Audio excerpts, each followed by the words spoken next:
All righty. What is up, college baseball fans? Welcome to the weekend number 12 recap episode of the 11.7 podcast, brought to you by Home Field Apparel.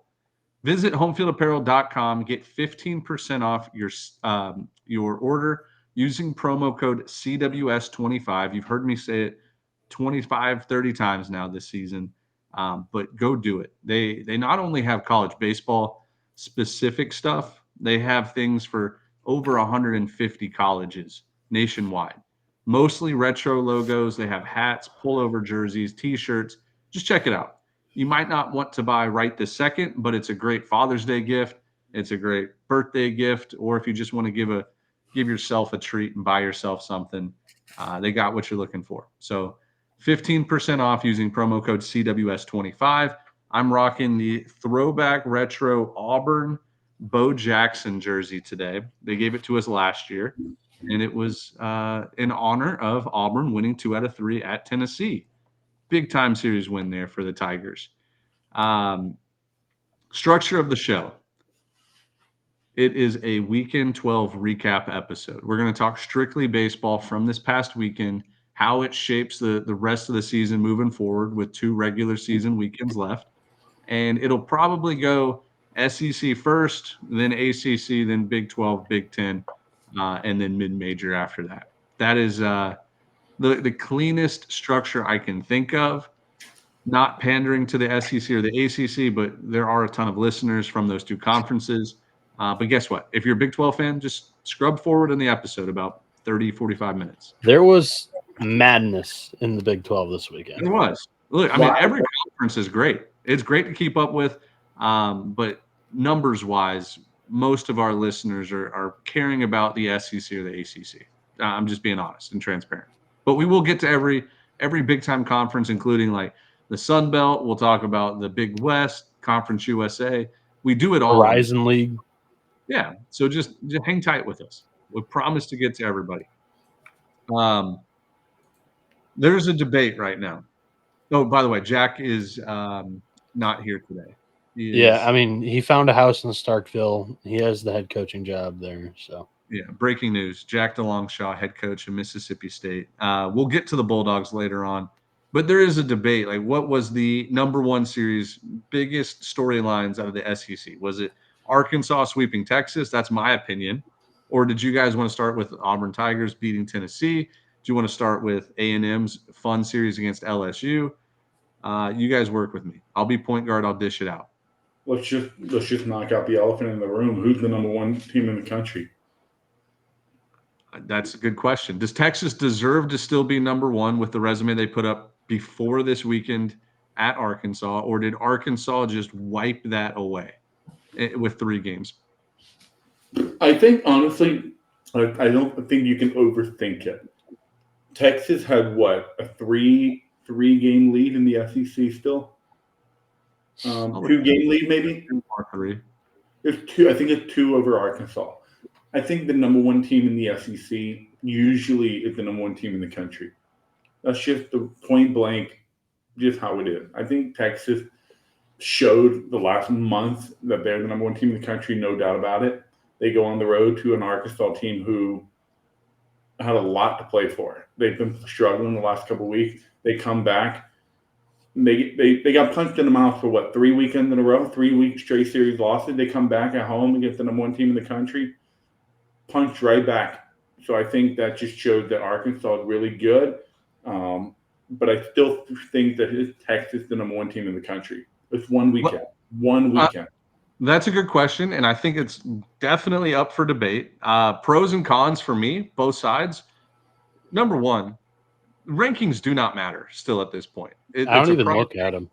You get it, but Texas does have a better RPI than Arkansas, and that's usually what the committee goes off of, ranking the national seeds. But still, even there, if you're comfortably in the top 8, it still doesn't matter. It really doesn't matter if you're number 1 or number 8, because you're getting home games throughout the whole postseason.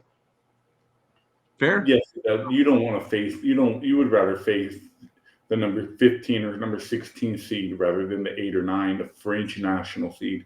Of course, it matters. And prior to the 2024 season, I see what you're saying. prior to the 2024 season, you didn't really want to be number one either.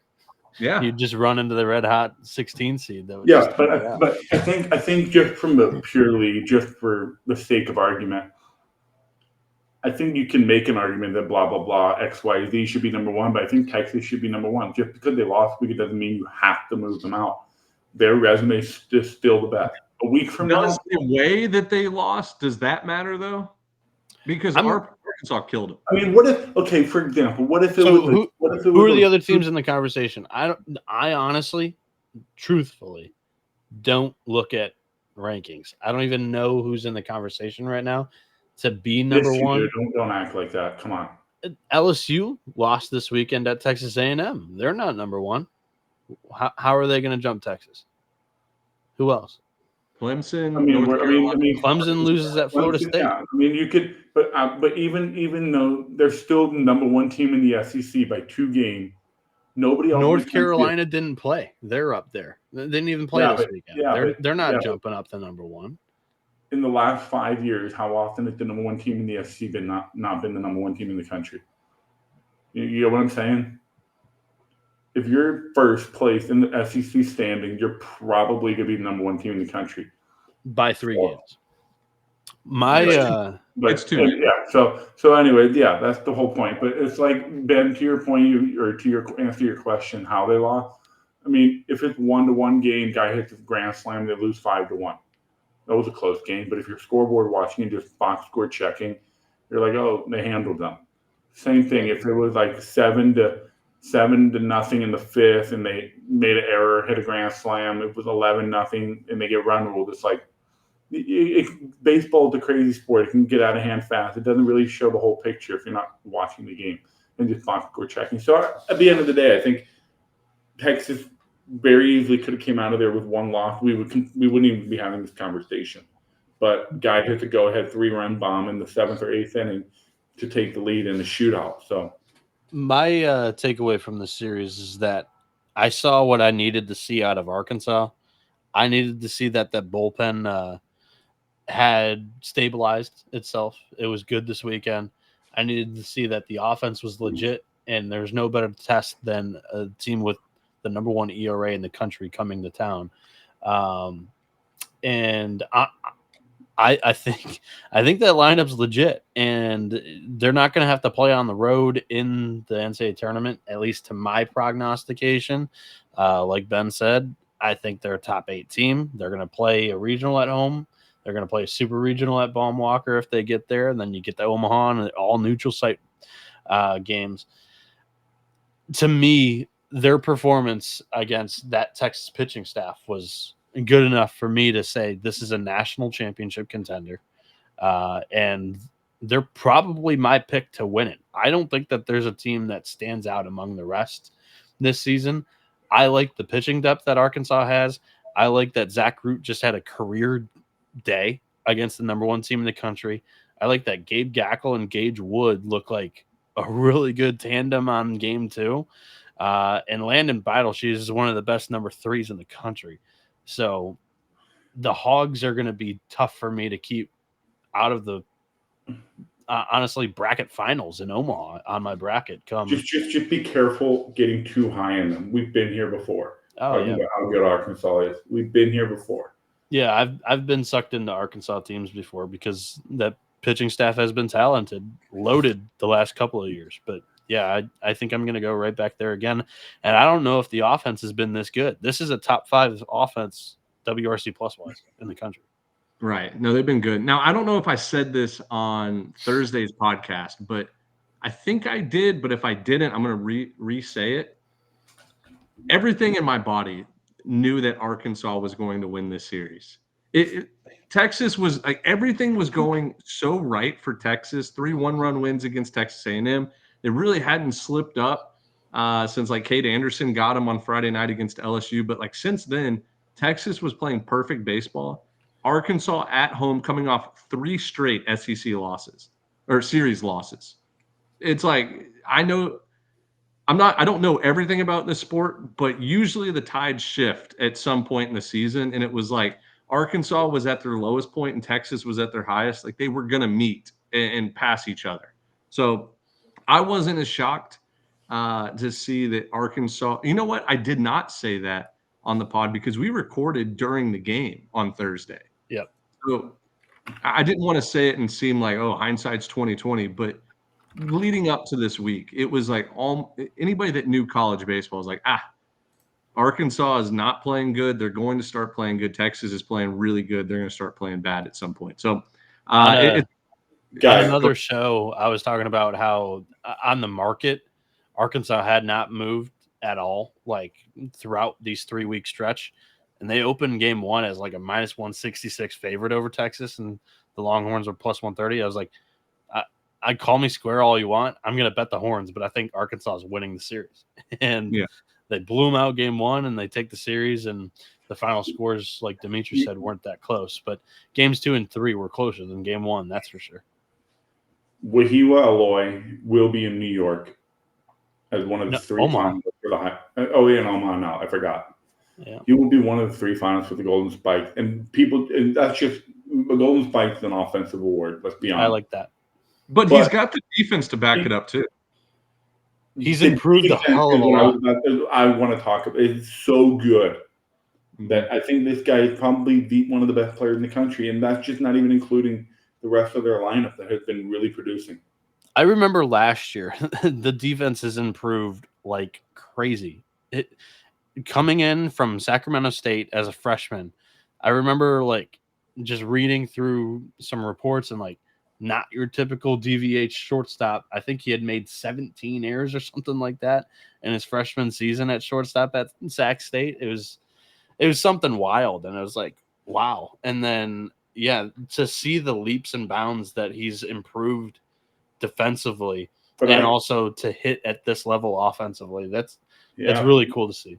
But the thing is about guys like that, usually your top high-end players usually make boneheaded, just routine errors, but they make the hard plays look so easy. And when you see that, you're just like, dude, give this guy some time to refine his craft. He'll get there. He'll become a big league pro style defender. It's just those guys are so good that sometimes they just do too much with routine play. So anyway, we don't have to talk about all of them, but I think Texas number 1, Arkansas right there. That was a fantastic sweep by the Hogs. I mean, they just took their ass. We talk about like statement sweeps. That was one of them. And something on top that I was going back through like 2021, 2022, all the way until this year. And it was like all of the national champions from 2021, 2022, 2023, 2024, they all swept a series. And it almost lined up. It was, some of them was like the second to last SEC series. Some of them were the third to last SEC series of the season. So like right around this time frame. And they were all statement sweeps. Like Tennessee last year swept somebody like right around this time. LSU the year before, where it was like, oh, we're going to be the best team the rest of the way. And it's like Arkansas kind of fits that. Like kind of fits the, hey, statement sweep, 3 weeks left in the season. We're going to go on a tear and win the national championship. So not to get anybody's hopes up, I do somewhat agree with Noah that if Arkansas's offense is clicking, I trust their pitching staff to at least get them deep into the postseason. I mean, I can totally see the last thing I want to say about Arkansas is, let's just say they slip up in a regional or a super regional. They've got to play a winner-take-all game 3 in a super. Gabe Geichel or Gage Wood, depending on who throws more, who throws less, is going to be better than any other team can put out there. And that's going to be an X factor for them. Gage Wood was incredible. He was taking out, I think, less than 60 pitches. And that's only because they have him on a strict pitch count coming back from injury. But, he was untouchable game 2. Yep. And all right, let's go on. Struggling.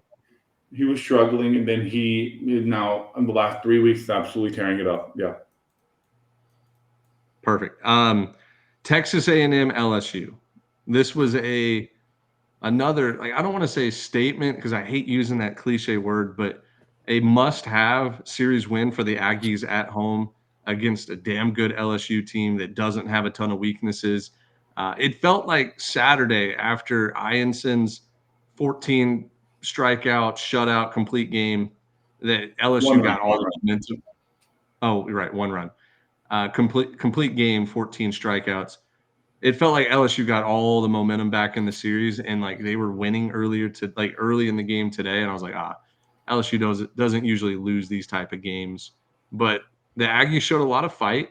Caden Sorrell has been the clutchest hitter in the 21 games he's played this season, always coming up with big time hits. He's got 10 homers in 21 games. It's crazy. So having him back in that Aggie lineup helps a lot. And yeah, A&M sitting now 10 wins in the SEC, so 10-14. Win a couple more games and you're guaranteed it. Nah, maybe not guaranteed. Just take care of business again. 14 they're in. Right. If they walk into Hoover with 14 SEC wins, they're getting them. They're getting it, 1,000%. They have 3 top 5 series wins, yeah. Right, but like what a weird resume for Texas A&M. They have 3 top 5 at the moment, 3 top 5 series wins. Crazy. And I hate saying this, but they lost 3 one-run games to Texas on the road. They're playing much better.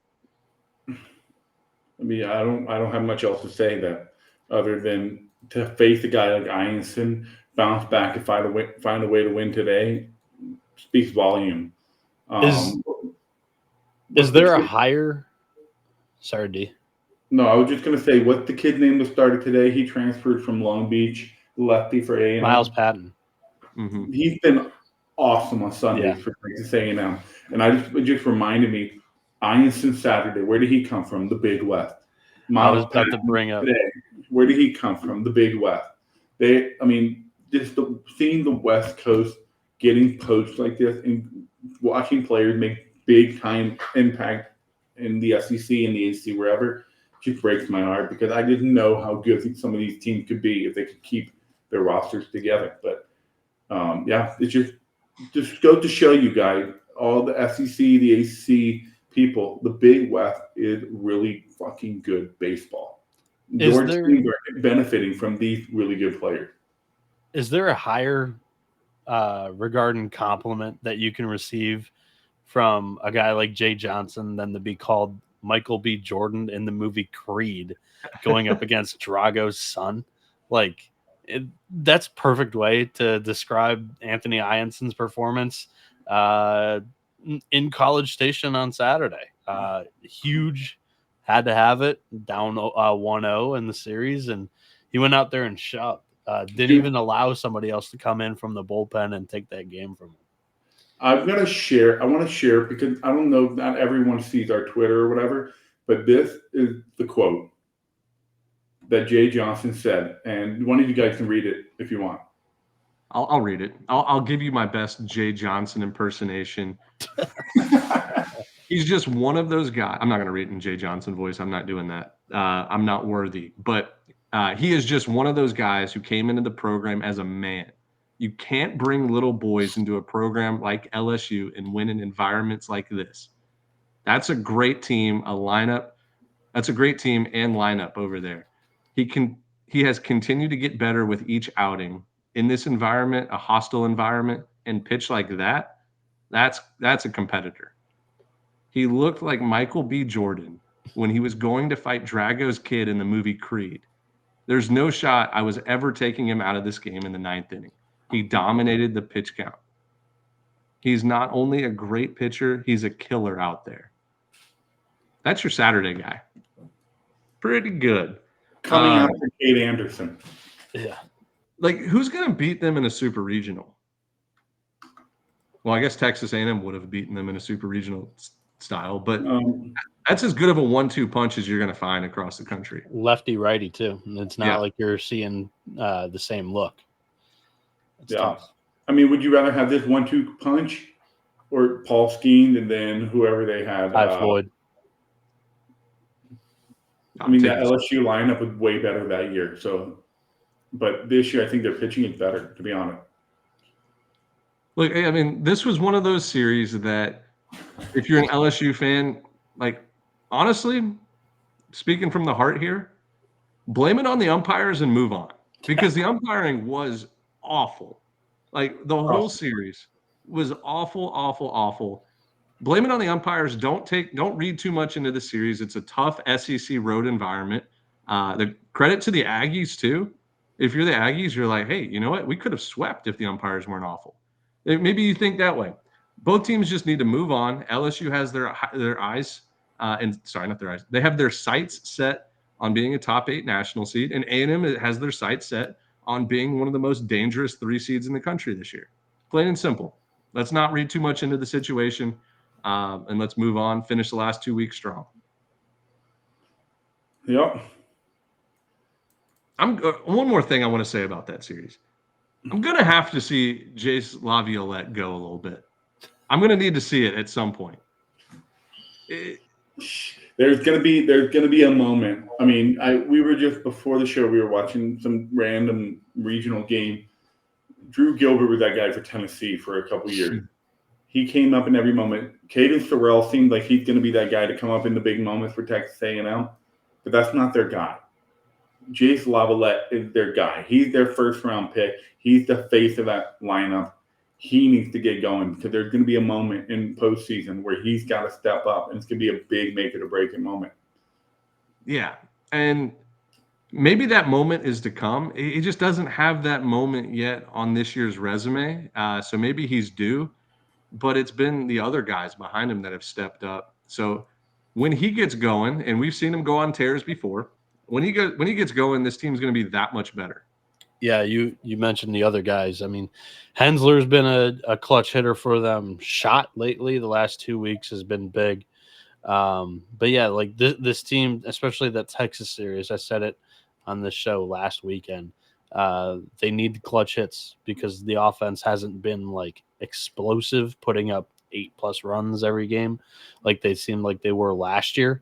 Clutch hits, they're needed. And yeah, I think there's something to be said that Jace hasn't had those moments yet. He's still got that in the bag.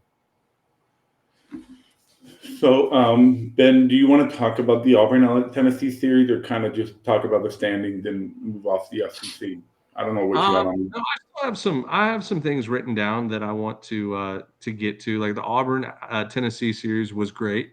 We'll go there next. But then after that, like the Vanderbilt Alabama series was very, very entertaining. Vandy gets I guess we'll just go to that one first. Vanderbilt storms back today on Sunday, down 7-2 in the 8th inning, and they put up a 3-spot, 4-spot win, 9-7. And like Vanderbilt is one of those hit or miss teams. Depending on the weekend, they can look like the number 1 team in the country, and they can also look like the 12th best SEC team. So, well, Ben, can I ask you this? Depending on the weekend, are they playing at home or on the road? Is it that big of a home road split for them? I haven't even put 2 and 2 together. They're 25-5 at home and 8-7 on the road. But let me add this: opening weekend. JD Thompson's ERA is ridiculous at home and average on the road. Like just for an example. Mm-hmm. Opening weekend of SEC play at home, they got swept by Arkansas. They went on the road the following weekend, swept Florida. Lost series on the road, swept Georgia at home, lost series at Ole Miss, won the series. So it's kind of like they're better at home, but I don't think in the SEC play at least, it's not that big of a difference. It's better at home, but it's not like eye-opening, like concerning. Why do you say that? It sounds because like they've got a road sweep at Florida, and I mean they've only that was when Florida was once, and it was at home. That was injured Florida, like they weren't healthy and they were struggling. Florida's still injured, but they've at least figured out some roles in that lineup.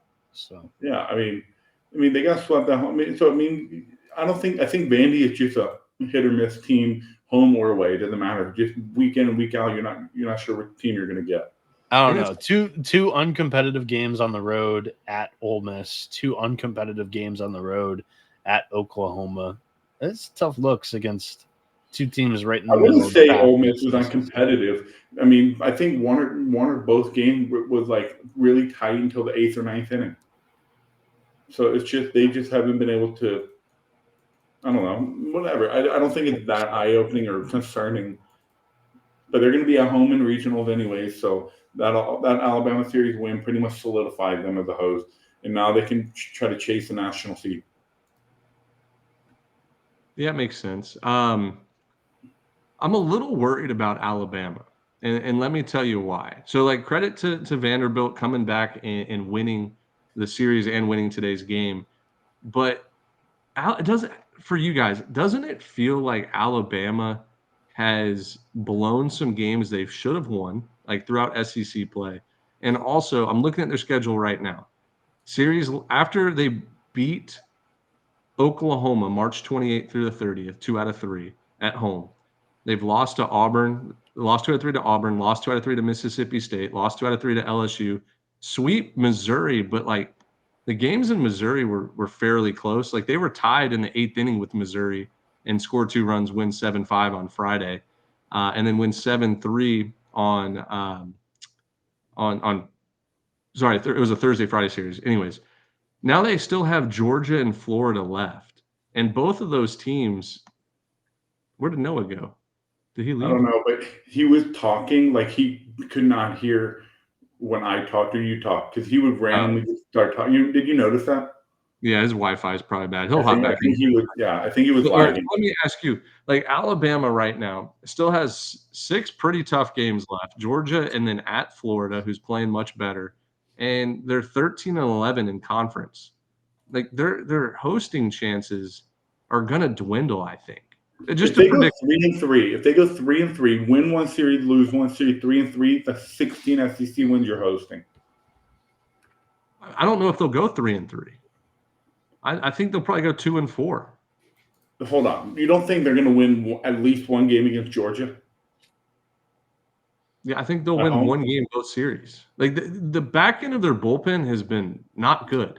I think ever since that. I mean, that I remember that Friday night against LSU when Justin LeBron got struck out, got called third strike, looking on a terrible call. It's been like Alabama can't hold the lead. Yeah, they can't hold the lead, so I'm worried about them. I think if they host, they'll be just fine and probably win their regional. If they don't host, dude, they might get sent out west somewhere, or they could be sent to somebody like, I don't know, a pretty good Big 12 team like a West Virginia or something. Like it's going to be bad. I think So 16 SEC win you're hosting. I mean, Texas, Arkansas, Georgia, LSU, Tennessee, and Vanderbilt are all locks to host. All locks to host.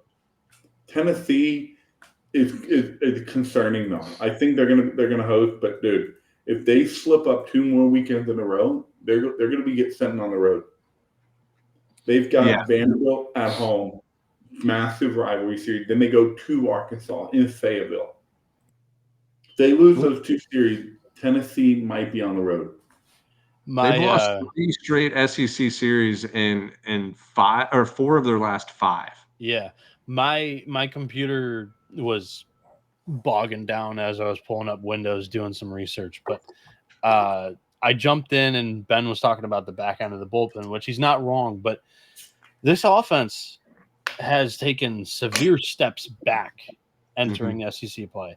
In the non-conference, this offense was very, very good. It looked like a player in the SEC.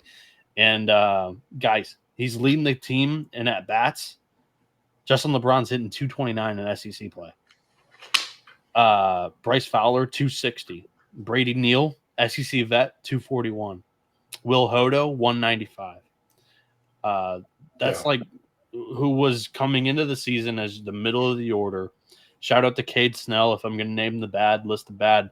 He's hitting 395 and 1160 OPS. I mean, that guy has been doing everything for this team in the conference. Got to get some help, I think. That's kind of what it boils down to for me, because you're going to win some and lose some in the SEC. It's a really good league. You're going to run into some pitchers on a really good day. I get that. But just That's a big sample size now, guys. That's Yeah. 24 conference games. So I just wanted to finish my thought. Yeah, Alabama is in trouble. I think Alabama, Oklahoma, and Auburn, those three teams are going to be really interesting to see what happens to them. I think they're going to be very tough 2 seeds, and one of them might host in the 14 to 16 range of seeding. But Texas, Arkansas, Georgia, LSU, Tennessee, Vanderbilt, I think are all locks to host. Tennessee and Vanderbilt, you could switch one in or out. Maybe both don't host. Maybe one hosts, one goes on the road. I think it's extremely Vanderbilt's going to host. Vanderbilt has number 3 RPI right now with 2 weeks left. Vandy's RPI is crazy. They would have to absolutely fumble the last 7 games of their season to not. Well, I mean, let's just say they go 0-6. They'll be 14 and 16 in SEC play. They're not hosting, but I don't think Vanderbilt's going 0-6 the next 2 weekends. They've got that. I'm telling you guys, that series next weekend in Knoxville with Vandy and Tennessee is enormous for both teams. I think tied 14-10 in SEC play. One team is freaking struggling right now with Tennessee, and then we've seen Vanderbilt on the road be bad. So yeah, I mean, what have we always said, Ben? You always said 8 SEC hosts. You've been saying that all year. Yeah. I mean, that's 2, 4, 6 right there. Alabama, Oklahoma, Auburn, Ole Miss, all are fighting. You can fight for a hosting spot, and the only team that I think is on the outside looking in is Oklahoma. So, I mean, who's everybody's favorite team out of that group? What? What did you say? Wait, what were the 4 teams on that bubble of SEC teams vying for a host? Who's your favorite team? Oh, who's my favorite team? Who are the 4 teams again? I think my favorite team is probably Auburn. It was Oklahoma, Auburn, Ole Miss, and Kentucky. Alabama. It's got to be Auburn number 1, right? They're 13-11 in SEC play, but they're 13-10 in Quad 1. They have a 4 RPI, and other than let me go back and look at a couple of their weekends. I like Ole Miss's roster. I mean, Auburn's got this. Auburn's got the series win over LSU. They've got the series win over Tennessee. I do like this Auburn team. I think they play really well. I don't think they do anything exceptionally well. I don't think they do anything poorly. I think they're just a great all-around team, and that just screams Butch Thompson team. 6 of their 11 losses were at Texas, at Georgia. They got swept by both of those series, or both of those teams. So I mean, Auburn would be my favorite of those to make it to Omaha and host. Yeah, I mean, we talked about Ole Miss's lineup being so good, but I like their pitching staff.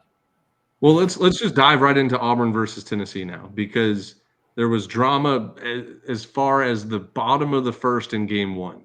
This was crazy, dude.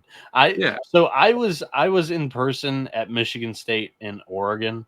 I was really looking forward to that series. I watched all 3 games live in East Lansing. So I didn't catch game to game, pitch by pitch action across the country as I typically do.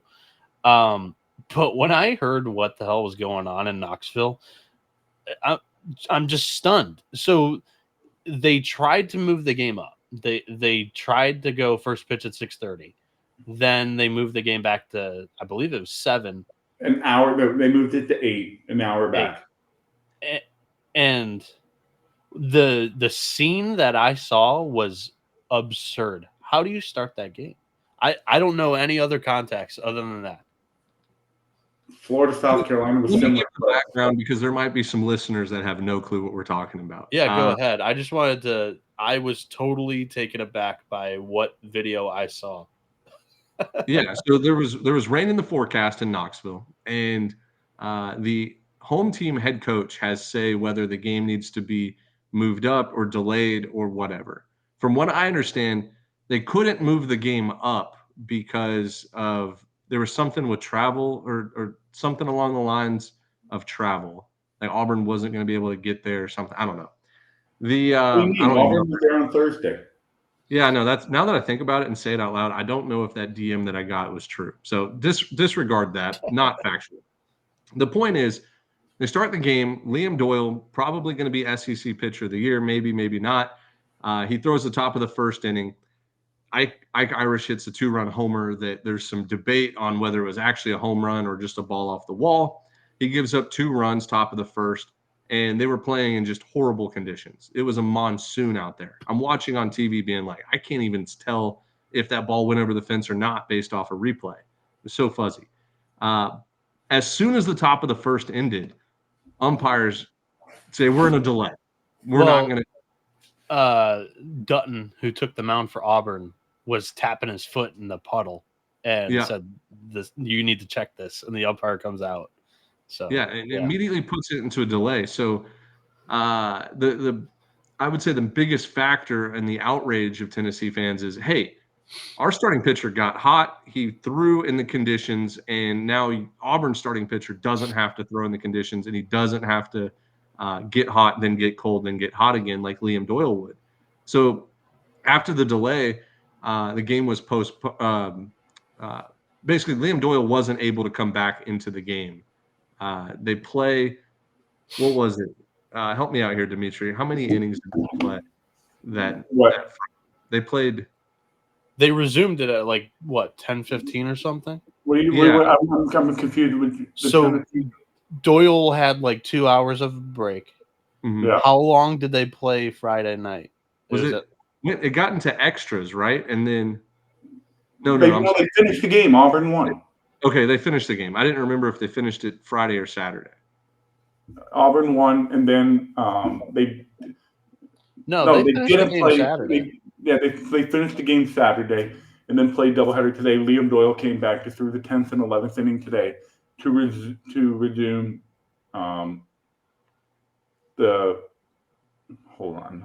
Why am I don't know. I would have watched the game if I was not at another game. No, I was following. I'm no help to confuse myself. Auburn won. Listen. They resumed the game Saturday. Auburn won. And then they played the second game, and it got rained out. And then they resumed it today, Sunday, correct, in the 10th or the 11th inning. In the top of the 10th. And Liam Doyle pitched that game. Yeah. Because the game they played Saturday was the game he started, and he couldn't pitch in that game, obviously. Can't come back and pitch in that game. But, Sorry, guys. Saturday game was played as normal. Friday game was resumed yesterday. But Dutton came back and threw game one. Why am I throwing myself on Saturday? What? Holy smokes! What a shit show! This is unbelievable. I can't even. Dutton threw game one on Saturday, right? They won 6-1 or something. He shot. Yeah, Auburn won 6-1 Saturday.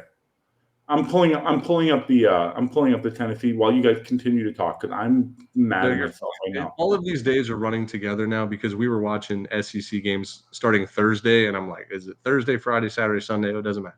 The point is, so when Liam Doyle comes back out for the completion of Saturday's second game. No, listen. Here we go. Gosh. Here we go. I got it under control. Friday, they started the game. Liam Doyle pitched. They stopped the game. They played that game Saturday. Auburn won 6-1. Started the second game. The Marcus Morgan game. Or Marcus Phillips. Sorry. That game got stopped to rain. They continued it today at 1 p.m. in the top of the 10th inning. Liam Doyle comes in for that game. So technically, Liam Doyle pitched in the Friday game and the Saturday game. And then they played game 3 as normal today. Auburn won to take the series. There we go. God. I apologize to all the listeners, but you get to see what is really behind the scenes, and we're not cutting a single bit because we never cut anything from the episode. So we'll just proceed from there. I will say that in the technically first game that was resumed on Saturday, Tegan Coons comes in relief, and I think that was maybe the best I've seen him just on highlights of Wheels. My biggest question about this Tennessee team from March was I didn't know if they had a Game 3 starter outside of Nate Snead. Mm-hmm. And I thought Tegan Coons looked good against Auburn. And guys, I've been probably the biggest doubter of Auburn on this show. They are only good when I don't watch. I was down in Kentucky and they sweep LSU. I didn't watch a single pitch of that series. Then I'm watching Michigan State, Oregon. I didn't watch a single pitch of the Auburn Tennessee series, and they win this series. Their two biggest statements of the year. I'm just like, yeah, I didn't watch any of this. Auburn fans might be paying you to not watch their games anymore. So I made a promise to myself and to someone that DM'd me. We will never speak for more than an hour on SEC baseball. And I had someone else DM me telling me you should talk 2 hours about SEC baseball. It's the only conference that matters.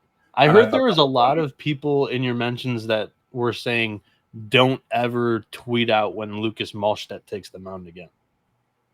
Don't ever what? When Lucas Malstedt takes the mound again. Oh.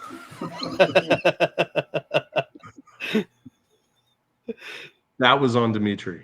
Usually it's me jinxing stuff. But, we won't spend too much time on the rest of the SEC. The only other thing I want to say, Mississippi State sweeps the first weekend after letting go of Chris Lamonis. The guys looked fired back up. Good for them. They're back in the at-large picture easily. Yeah. Speaking of back in the at-large picture too, Florida 13-2 since the basketball team won the national championship. Drama seems to follow this team. I don't know what it is, but same kind of deal with game 1 again. Like, I missed a lot of shit, but Liam Peterson doesn't pitch game 1 Friday night because Paul Maneri in South Carolina said, okay, let's start the game, and then the game got delayed. But Florida just totally used that as motivation. Dismantled them. Just go out there and just run them over like a lawnmower. They put up like 22 runs in one of the games. They seem to be gelling pretty well. Hell of a job from the coaching staff because they always seem to get the team to play at the right time. Sully cooks. Mm-hmm. Sully cooks this time of the year, and he does it every single year. He just knows how to get his guys in the right positions to succeed. I mean, Colby Shelton, I think, is out for the year.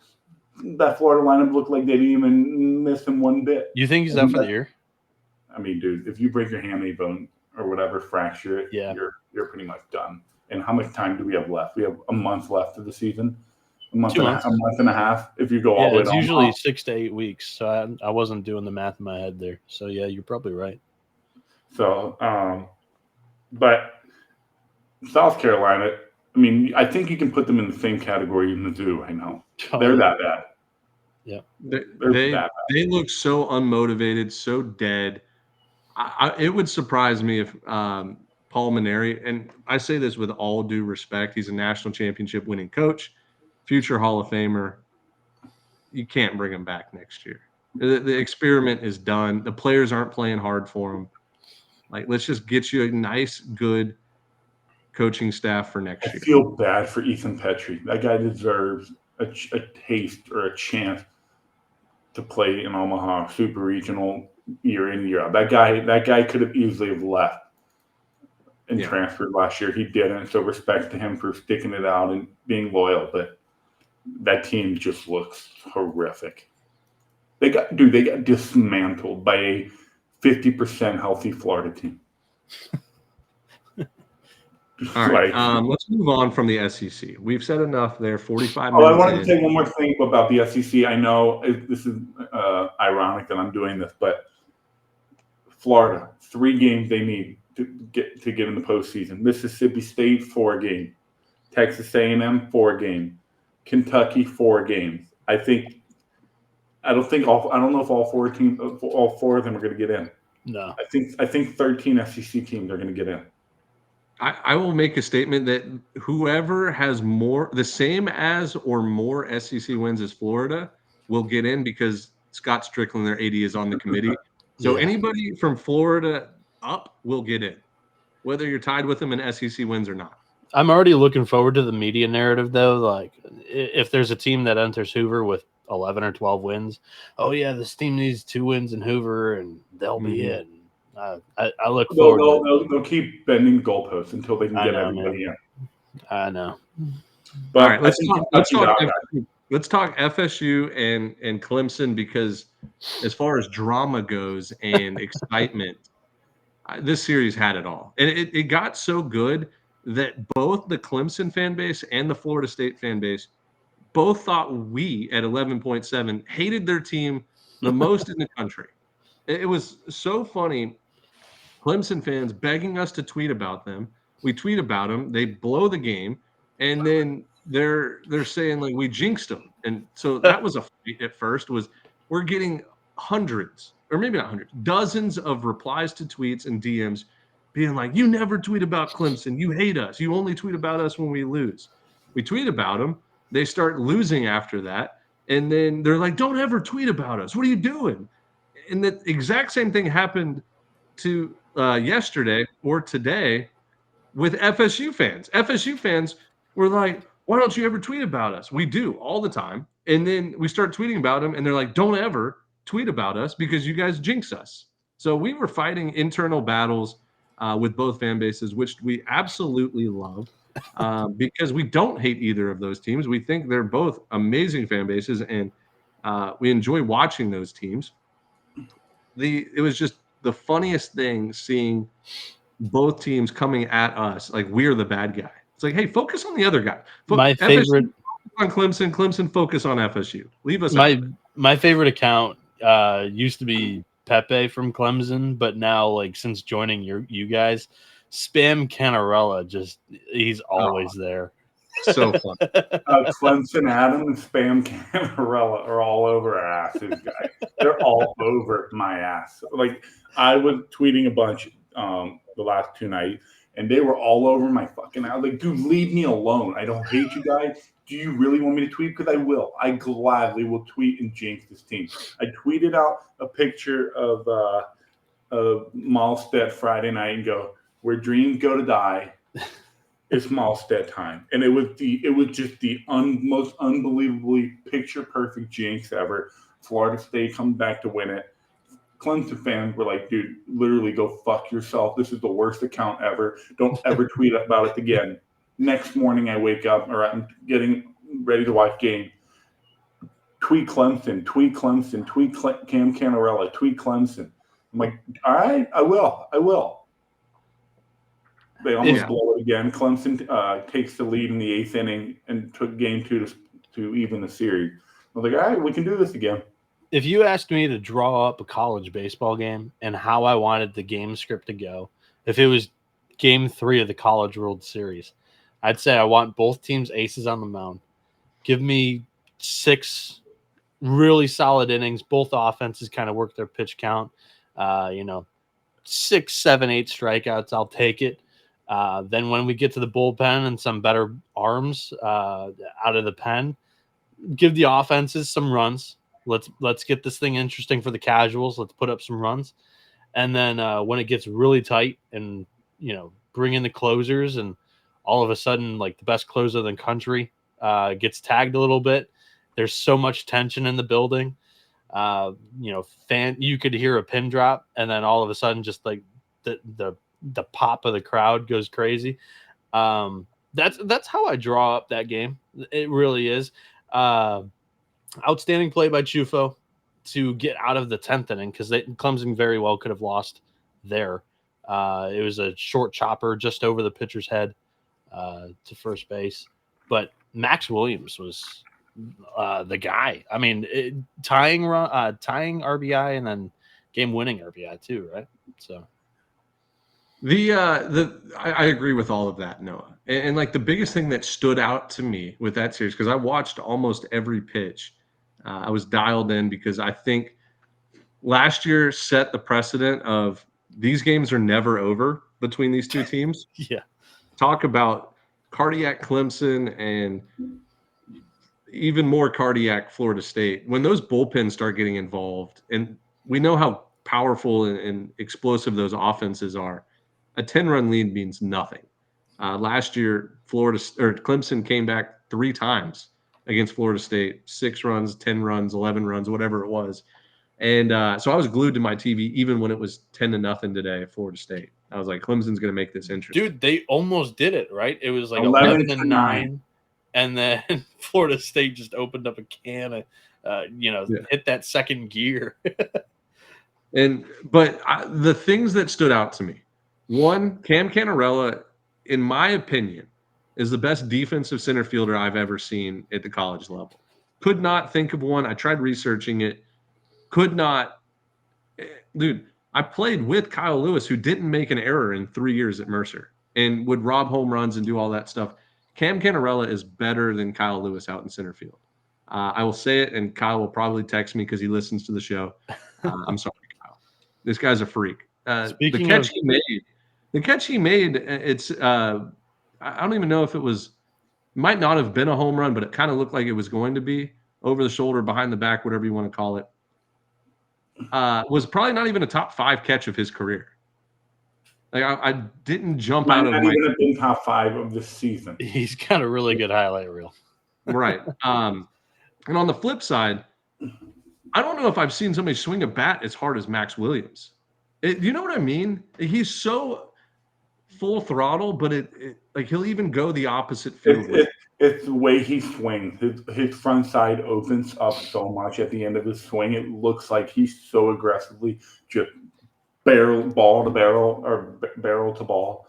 But yeah, I know what you mean, but I don't think he swings that hard, if that makes sense. Just the eyeball.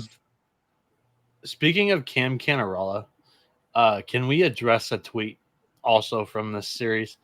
We tweeted out that it was a Little League home run. I need to meet the Little Leaguer that can put a ball 400 feet off the dead center field wall. But the way that thing finished, I do. I picture like a swinging bunt, a throwing air to first base. The guy runs to third base, throwing air to third, and then he scores. Yeah, but it was a circus between third and home. Like still a Little League home run. Stumbled and did a pirouette and still scored.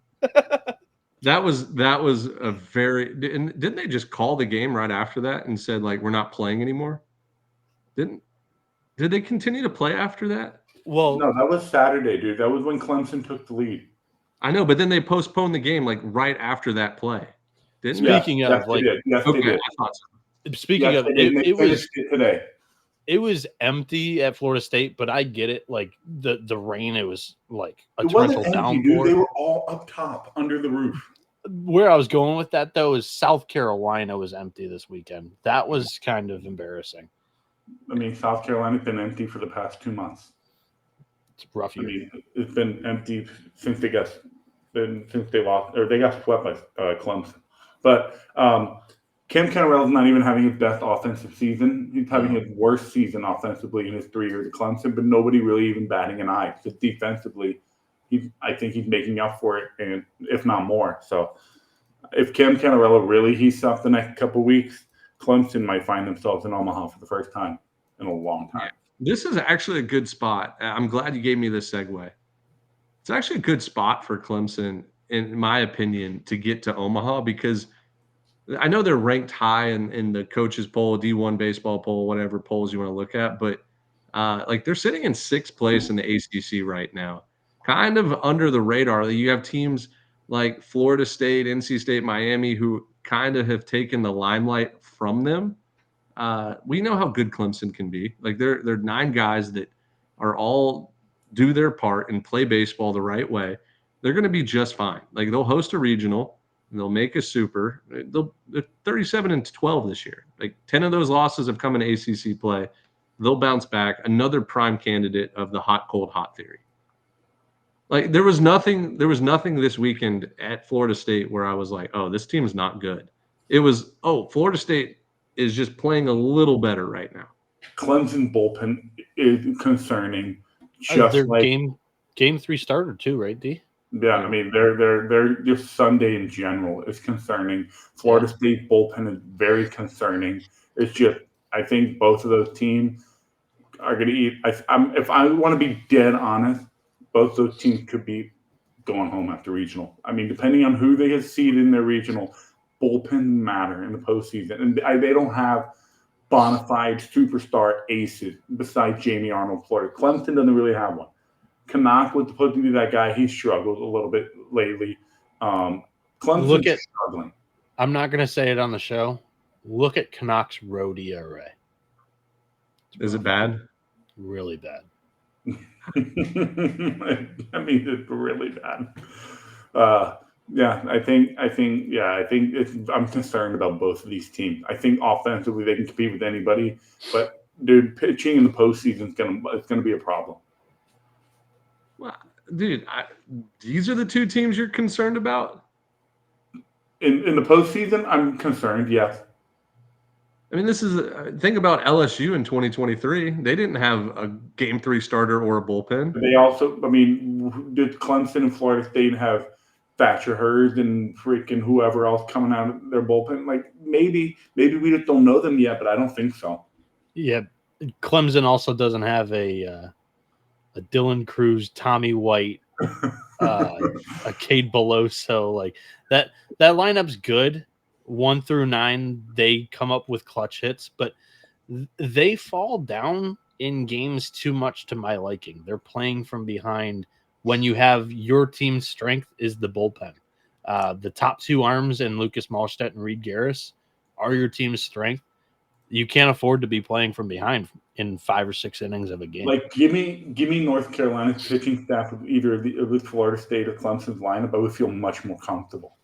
They've got a bona fide Friday night 8. I mean, I'm just trying to explain to you why I'm concerned about these teams in the postseason. I'm not even 1% concerned about either of these teams. Really? The team I would be concerned about. I cannot wait for a podcast episode after regional weekend when one of these teams does not make it out of their own regional. Oh God! Like, I would be more concerned at I don't know, like a Georgia Tech or a Duke. Oh, dude, you cannot put Georgia Tech in this conversation with Clemson. We're talking about 2 top 5 teams in the country. Yeah. Like Clemson, Georgia Tech's not even. So like you're more concerned with them as regional hosts than. Yeah. Well, let me ask you this: who do you trust in the ACC if you don't trust Clemson or Florida State? Let's talk Coral Gables regional. Dude, whoever is the 2 seed against send Coral Gables the luckiest 2 seed in the country. The 2 seeds go to Coral Gables to go to Omaha. They go to Super Regional in Coral Gables. I've been down this road one too many times. I'm not going to do it again. Miami in hosting regional been pretty automatic over the last 20 years. But when it comes to getting out of that regional, and in the last 5 years, I can think of Arizona, Texas, right? That's 2 of those. Well, Ole Miss won it. Arizona didn't get out of it. Ole Miss got out of their regional. Yeah. Ole Miss. Yeah. Texas Ole Miss got out of the regional in Texas. Yeah. But like I guess your question, Ben. Go ahead. Answer your question real quick. Who am I concerned about? No, who do you trust in the ACC? Because you told North me Carolina. No, I'm taking a 30. Let me talk. You told me, hey, I don't think the SEC is like bad at all. I think they're really good conference. Stanford and Cal played really well in the non-conference, and now they're just getting beat up in conference play. Do you want me to read it out? Please. You want me to read out the Stanford thing? I wrote it down. Florida State or Clemson, who do you trust? I think listeners, we'll get there in a second. I think listeners will like this. Stanford is 8-18 in ACC play. You can factor in all the things you want. I'm taking out my earbuds. Why? I'm not going to talk loud. He bet on Stanford to win the ACC this year. That's why. Oh man, they're 8-18 in the ACC play. They're 15-2 out of conference with the number 4 RPI in non-conference. They would 1,000% be top 5, maybe top 3 if they were the Pac-12 this year. They would 100% be in the top 3, top 5. Does that say the ACC is really good or what? All right. So now you're saying you don't trust 2 of the best teams in the ACC in the postseason. Remember, the ACC. I agree with that. Did I say the ACC got 4 teams in Omaha, just like the SEC last year? Did I say I don't trust them, or did I say I'm concerned? I forgot what I said. I forgot. Concerned is different than not trust. Concerned is what you said, but I'm in the same boat as Dimitri. I'm concerned. Just because Jack? I need Jack here to defend me. Just because You're 4 teams got to Omaha last year doesn't mean that 4 teams from the ACC are getting to Omaha this year. Well, what do you think? 8 teams from the SEC are going to make it this year? No, I think No. we're going to get our mid-major this year. What the fuck are you talking about, Ben? All right. Well, our mid-major that we predicted lost 2 out of 3 to freaking whoever, UC San Diego. The mid-major's not Irvine, guys. It's Northeastern. Wait. Did we not agree to just talk about if a team doesn't have a rough little patch, we're concerned? You can't stay hot for 56, 60 games. We need a tough weekend to get punched in the mouth. I think that was the perfect weekend for Irvine to get punched in the mouth. They're about to beat whoever they play next weekend by 30. All right, we'll get there when we get there. Let's finish up. All right, let's talk Miami here. Miami wins both games against NC State. Probably we're going to win today, too, before they called the game early. So it goes down no contest. So they sweep 2 games to 0 against first place NC State. Buddy, Dimitri. Oh, this is what I'll say. I'm gonna be sure we're off of this Miami train since February 14th, and I kept telling you, I don't think they're going to be that bad. Here we are. We're talking Coral Gables regional potential. This is literally picture perfect with you and the damn Astros. You said the Astros were going to be so bad this year. I looked at the MLB standing the other day. They're like 3 games over 500. I go, Ben. They just lost 2 out of 3 to the White Sox. They're trash. Okay, that's like it's just when you're a fan of a team, you're so critical of them. Maybe that's why Clemson, Florida State fans think we hate their team, because you're hypercritical of your own team, because you want the best. You watch everything and you nitpick, whatever. The problem with Miami is they're having a great run right now. It's because freshmen are stepping up. Like I've said for the past 6 years on this podcast, I don't trust freshmen in regional and super regional. I just don't trust them to go 7 shutout inning, 1-run ball, whatever it is. It's difficult. It's really difficult. Their first time doing it. That's why teams with postseason experience usually go every 3 years, unless you're a wagon like some schools. So back to my case, Miami. Freshmen are stepping up, pitching really well. I just don't think it's a sustainable formula. Okay, fair. Well, Daniel Cuvée is putting himself in like ACC Player of the Year contender, the way he's playing in conference. And you're right, the freshmen have been stepping up, but it's really been talking about bullpens. Their bullpen has been awesome lately. Top 6 arms have been great. Yeah. So maybe this is the year the Hurricanes return back to Omaha. When was the last time they made it to Omaha? 2008. Holy shit. Oh my God, guys. It was 2014.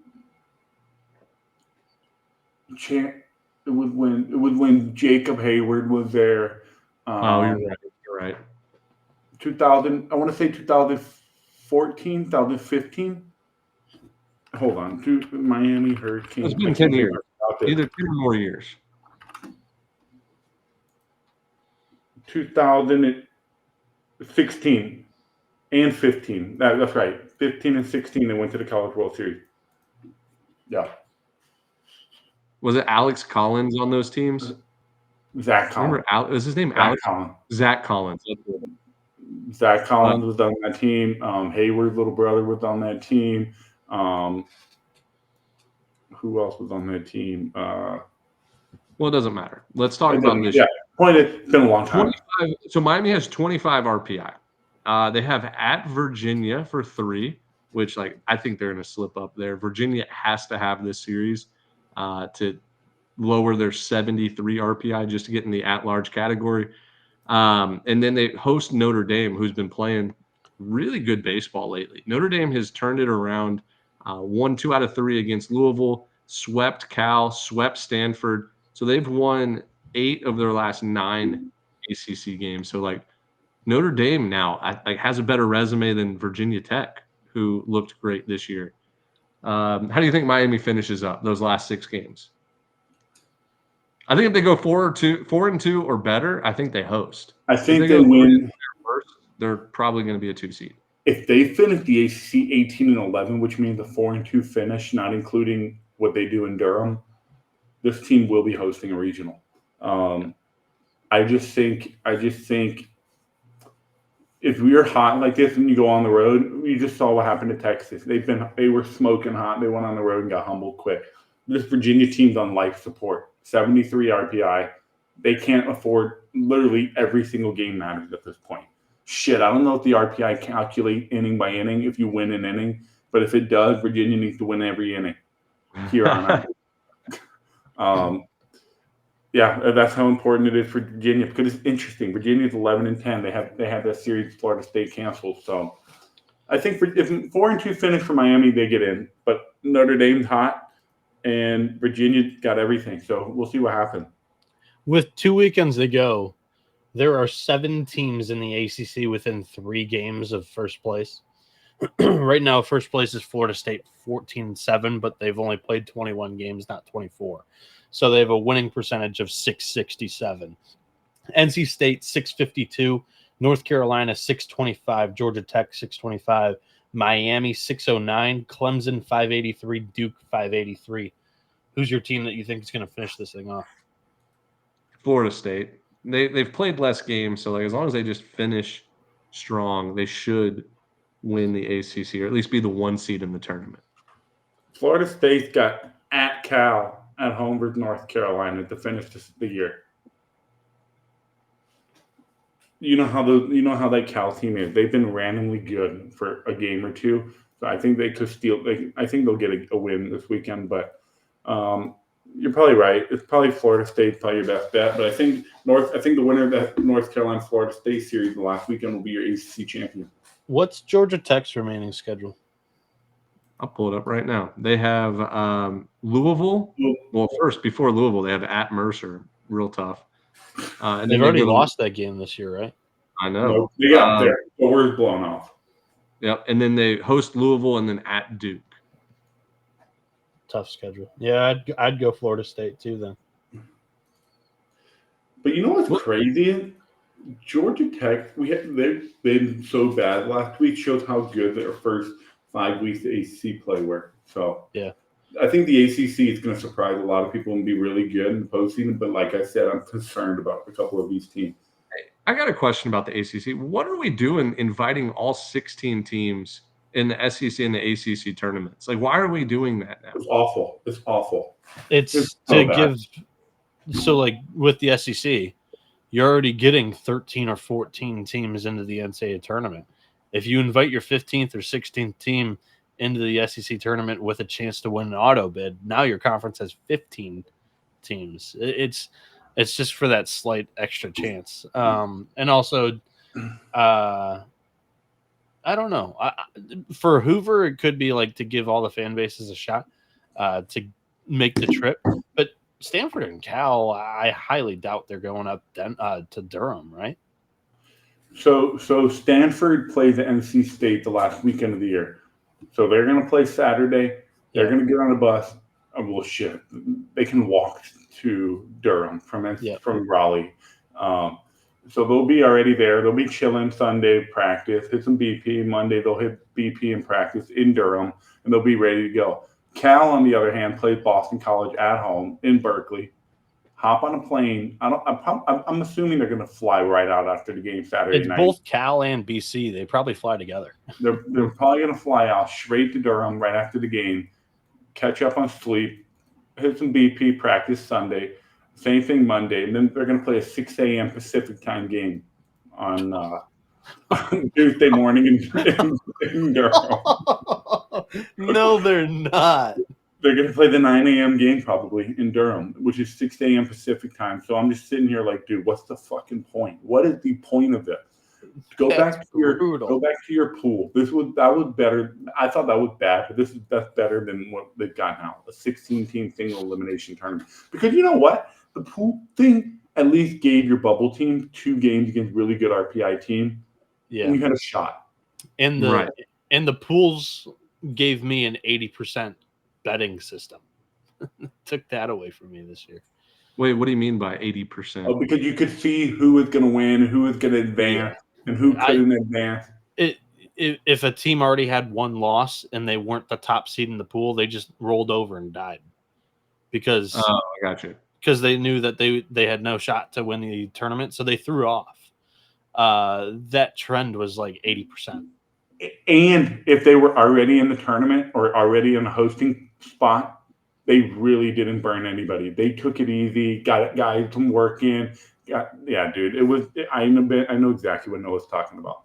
I loved that style of tournament format though. Like not just because it made me a ton of money, but I thought it saved arms because a lot of people, or not a lot of people, some teams have to push during that weekend to make a NCAA tournament bid or possibly host. And I just think that, for the arms sake, I like the pools because you could keep a lot of your guys on schedule.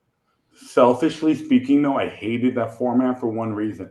There was just so many unnecessary, unexciting games with no meaningful impact. And yeah, I totally get that argument. But I turned on the ACC tournament and it was Virginia versus Pittsburgh, but Louisville already won the pool. I'm just like, dude, this is terrible. I'm gonna go watch some Sun Belt, or I'm gonna go watch some Southland or Horizon League baseball because I don't want to watch this shit. Yeah, but I want to watch the good team. So yeah, it's unfortunate, but whatever. Let's move on. All right, let's do the. You muted yourself, Ben. He'd probably for a good reason. I don't know why my son's out of bed. Brooks. 1 second. You guys move on to the Big 12. We'll be right back. I'll take care of Oregon, Michigan State if you want me to. Do it. Go ahead. So yeah, I went down to I went up to East Lansing for 3-game series. As my chair just completely shot through from under me. But yeah, game 1 brought the heat. It was Grayson Grinzel for Oregon up against Joseph Jerwa, 2 really good left-handed pitchers. 3 hits for Michigan State, 2 hits for Oregon. State gets it done. The first run in that game was scored off a drop pop fly to center field. Michigan State had a runner on first or second, and they just wheeled them all the way around the bases because there was 2 outs, got the run across. Then there was a solo shot by Parker Pico. Got him on Pencil Talk Pod after that game. He made an outstanding play, I thought. We tweeted out that out there in right field at McLean Stadium, a.k.a. Jeff Ishbia Field, or Matt Ishbia Field, they're brothers. But, yeah, it's a 4-foot. It's not so. Think of Doug Kingsmore Stadium in the warning track, how it just kind of ramps up a little bit. It's a 4-foot hill climb. It's huge. Yeah, and I saw a camera angle panning when the game was over and Michigan State was huddling up, Oregon was huddling up, and I saw like 2 players cleaning up the bullpen or whatever in right field, and I saw them compared to the hill on the wall, and I was like, dude, this thing is ginormous. Oh yeah, it's massive. Go watch that Pencil Talk video with Pico because I got B-roll of you can see like where I'm standing, my height to where he caught the ball. Like he climbed 4 feet up into the air. And I thought that was a great catch because he caught it right at the wall. Oregon hit 2 warning track fly balls off Jerwa. One of them, Jerwa thought it was out, but mid-50s, wind blowing in, that ballpark was playing big Friday and Sunday. So yeah, Jerwa gets the game, complete game, 11 strikeouts, outstanding performance by him. Dimitri, it was finals week. He had a final at 9 a.m. and went out there and went 9 shutty. You experienced anything like that? I mean, I don't think I've ever played a game with a final that same day. I don't think I ever did that. No, I did in high school. I did in high school. I did that in the state playoffs. Yeah. Yeah. But outside of that, man, against a lineup like Oregon, that's insane. What did you think? What did you think of Oregon in person? Did you think this is a team that can compete for Omaha? So Oregon game 2, the offense exploded. 13 runs on 18 hits, but 8 of those runs came in the final 5 innings after they chased the starting pitcher and the first lefty out of the bullpen. Dimitri, you asked, so I'll shoot you straight. They have a glaring hole. Against left-handed pitching this year, they have a 759 OPS and a 238 batting average. Against right-handed pitching, they're clobbering it. 998 OPS, 311 batting average. Up and down the lineup, all of these guys are much, much better against against right-handed pitching than they are left-handed. And Jerwa is Jerwa. He went out there and shoved. Not many teams are going to go out there and win that game when he had his A+ stuff. They brought in Michigan State, that is, George Vibrock, average fastball mile an hour, 83.2, 58% fastball usage, just 1 run. It was Mason Neville. He hit a ball that still hasn't landed, but nothing off of him. They start throwing right-handed bullpen arms, 8 runs in the final 5 innings. Game number 3, Oregon tallies a run early, and then Michigan State brings in Garrett Brewer, a southpaw who averages 89 miles an hour with his fastball, throws 70% fastball. Oregon had like 5 hits in the game. So Oregon is concerning. So this team is a really nice mix, a really nice fusion of physicality and finesse. The top of the order is really physical. They have some of the biggest dudes that you're going to see on the diamond across the country. Like Mason Neville. Dominic Hellman is massive. Oh, he's massive. Neville's sturdy. Hellman's massive. Jacob Walsh is a football player. He's playing the wrong, like he's built, filled out. Drew Smith is like the one guy that in that order doesn't really fit in stature wise, but he's still doing damage. Drew Smith against left-handed pitching this year, 391, 1022. He's the one guy in that order that really keeps everybody honest against left-handed pitching at the top. He's really important to that team. They got a couple of switch hitters that Anton Eros and Berkeley Mabius, who's their catcher. But yeah, they've got power. They've got finesse. They struggled defensively. They kicked it around a little bit for me too much in the infield. They dropped 3 fly balls, and 2 of them caused runs.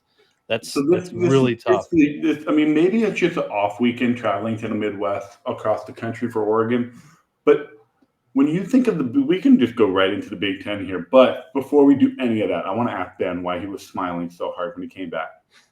Dude, all right. So story time quickly. I'm in my garage because that's like the only time and space I have to myself in this house. I have a 3-year-old son, as everybody knows, and I put him to bed 2.5, 3 hours ago. And someone yanks open my garage door and like starts crying. And it was him. It was my son. And I'm like, oh crap. So I like muted my mic and walked in there. I'm like, how did you get out of your bed? First of all, like he was in like, it's not like a full crib, but definitely at night, like you bury him in or put a burial around so he doesn't get out.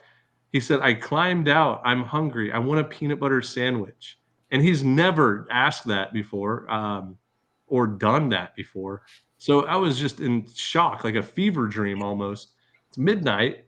And he's like waking up, crawling, like climbing out of this like bear crib and asking for a peanut butter sandwich. And he knew to come like directly to the garage. And I don't know. It was just weird. So sorry I had to leave there for a second. That is hilarious. Did you make him one? Good. The difference between, I made him one. The difference between 2-year-olds and 3-year-olds is like 2 lifetimes. 2-year-olds can't do that. 3-year-olds can do whatever they want. So, anyway, Yeah, so you spent the last few minutes talking Michigan State, Oregon. Can I add something? Dimitri put me on the spot, so I talked about the lineup in the hole. Yeah, the left-handed pitching hole. Yeah. Not a great year to struggle against left-handed pitching because of all the great southpaws in the country. Bingo.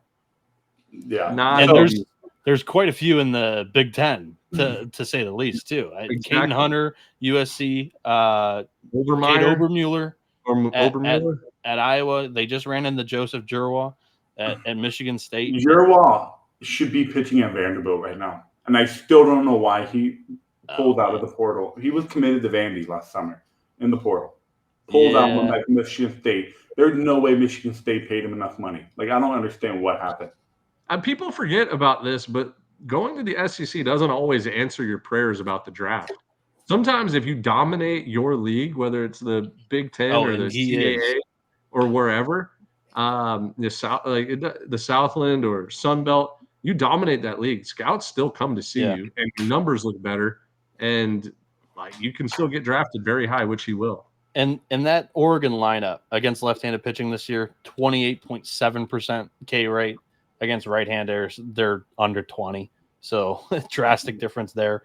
One thing that I was looking forward to seeing this season, this weekend, that I didn't really see was Oregon's bullpen. Michigan State just didn't really drag them into the murky water. Great outings by all three in the weekend rotation for Oregon.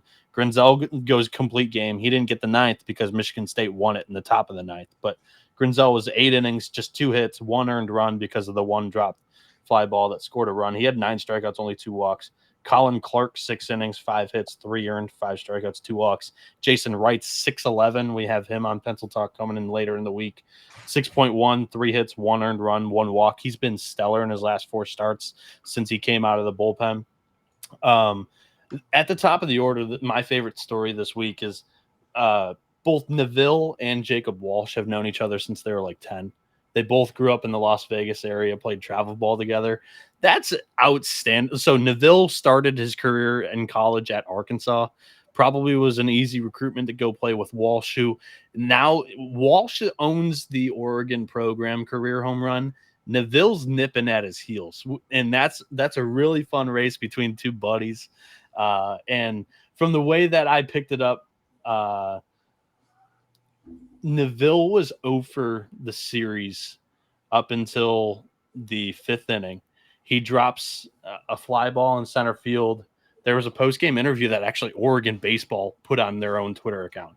He said that, Waz got under my skin a little bit, talking about how he didn't really like my body language. His next at bat, he goes yard. The ball hasn't landed.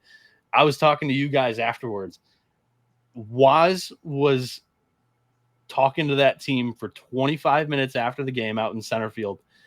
They're in right center field. I'm standing in the right field, in the middle of the bullpen in the dugout. I could hear Waz from right center field. They put up 13 runs and 18 hits, and he was, he didn't like the body language. Fit to be tied. To build off of this, Iowa's magic number 1 to win the Big Ten. As insane as that sounds, with UCLA and Oregon and USC trailing behind them, and then Nebraska and all the other ones way at the bottom. You know who Oregon faces? They've got 3 games left. They've got Oregon State the upcoming weekend, and then they've got their 3 final Big Ten games.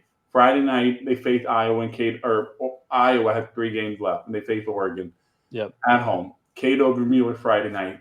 Iowa needs 1 win. Oregon needs to sweep them that final weekend to have a shot to win the Big Ten title. And Washington's not going to be easy for Oregon prior to Iowa. Washington just took down Iowa. They're 8-0 on Fridays in the Big Ten.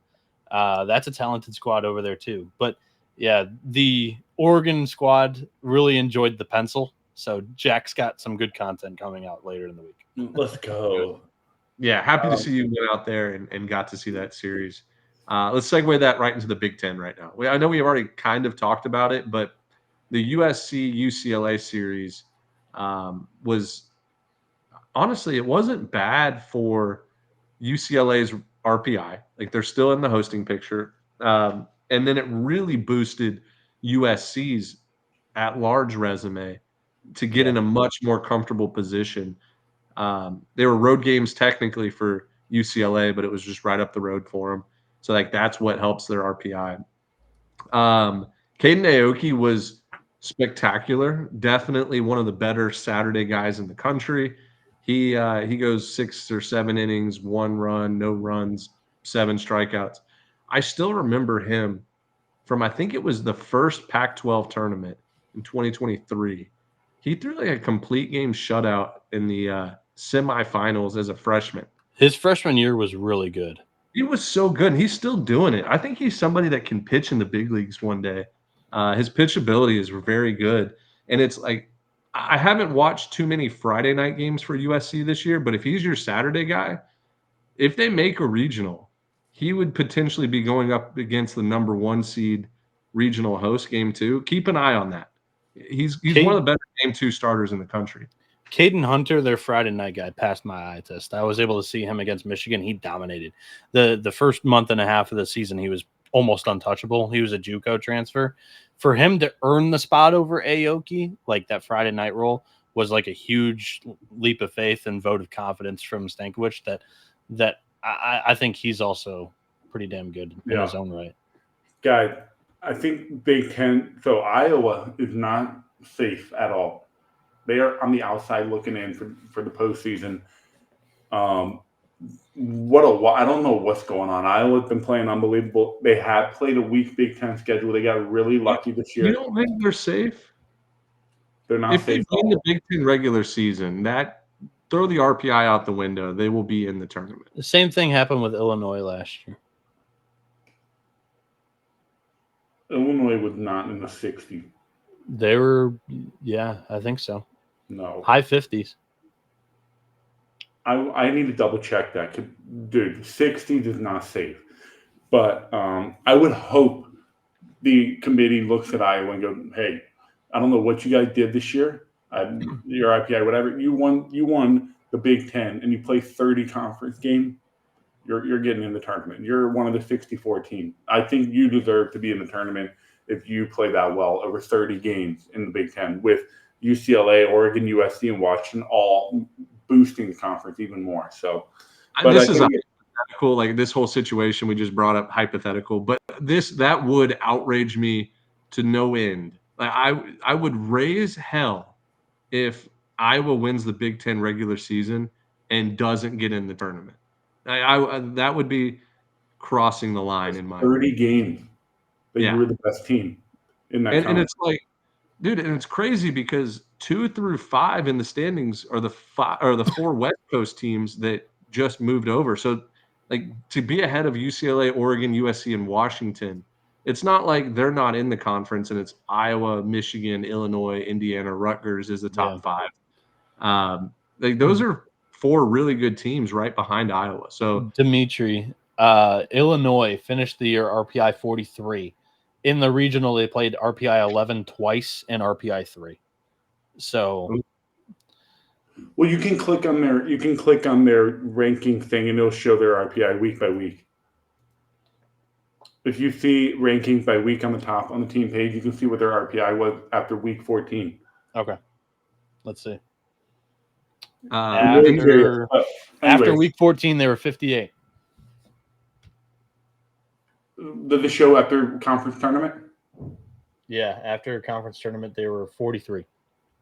Yeah, so that's why. So dude, Iowa cannot be 66, and I will be mad just like them if the Big Ten champion does not get in the tournament. They get in the top 50, please. Please get in the top 50. I have 3 weeks. I have 2 shout-outs before we move on from the Big Ten. One's a duo. 2 hometown kids from Michigan State had really good weekends. Ryan McKay, who is from the Orchard Lake St. Mary's powerhouse. Nolan Schubert, Ike Irish out of there as well, who are killing it at the D1 level. He's just a really good stick. And then Noah Bright, who's actually one of my high school teammates, had one of his best weekends of the year. He hit a triple and double. The double was off of Jason Wrights, who was just 6'11", way over the top. And I don't know. I might be. It might just be my thinking, but that guy catches Joseph Jerwa, who's 6'9", so maybe there's like a little bit of a okay, I'm used to this eyesight maybe. And then the second shout out is Michigan swept Michigan State, swept Ohio State, two biggest rivals, just into the dustpan. Good weekends by Tracy Smith's squad. No. Dude, they destroyed Ohio State. They scored. They scored more runs than the football Ohio team State did. would be 3-21, 5 games worse than the next worst team. Do you remember when I said Ohio State looked different this year, opening weekend against Arizona State? Yeah. And after Jacksonville, they looked good in Jacksonville week 2. I know. Justin Hare's got a lot of work to do. Pitching staff. All right, let's move on in the Big Ten. All right, Big 12 was a Big 12, baby. Kansas Jayhawks. What a suicide weekend. Cincinnati, my Bearcats. Let's go. All right, so let's break this down. 2022, 2022, Oklahoma gets red hot in May, wins the conference tournament, goes on and finishes national runner-up in the College World Series. Like they came from nothing to one of the hottest teams in the country.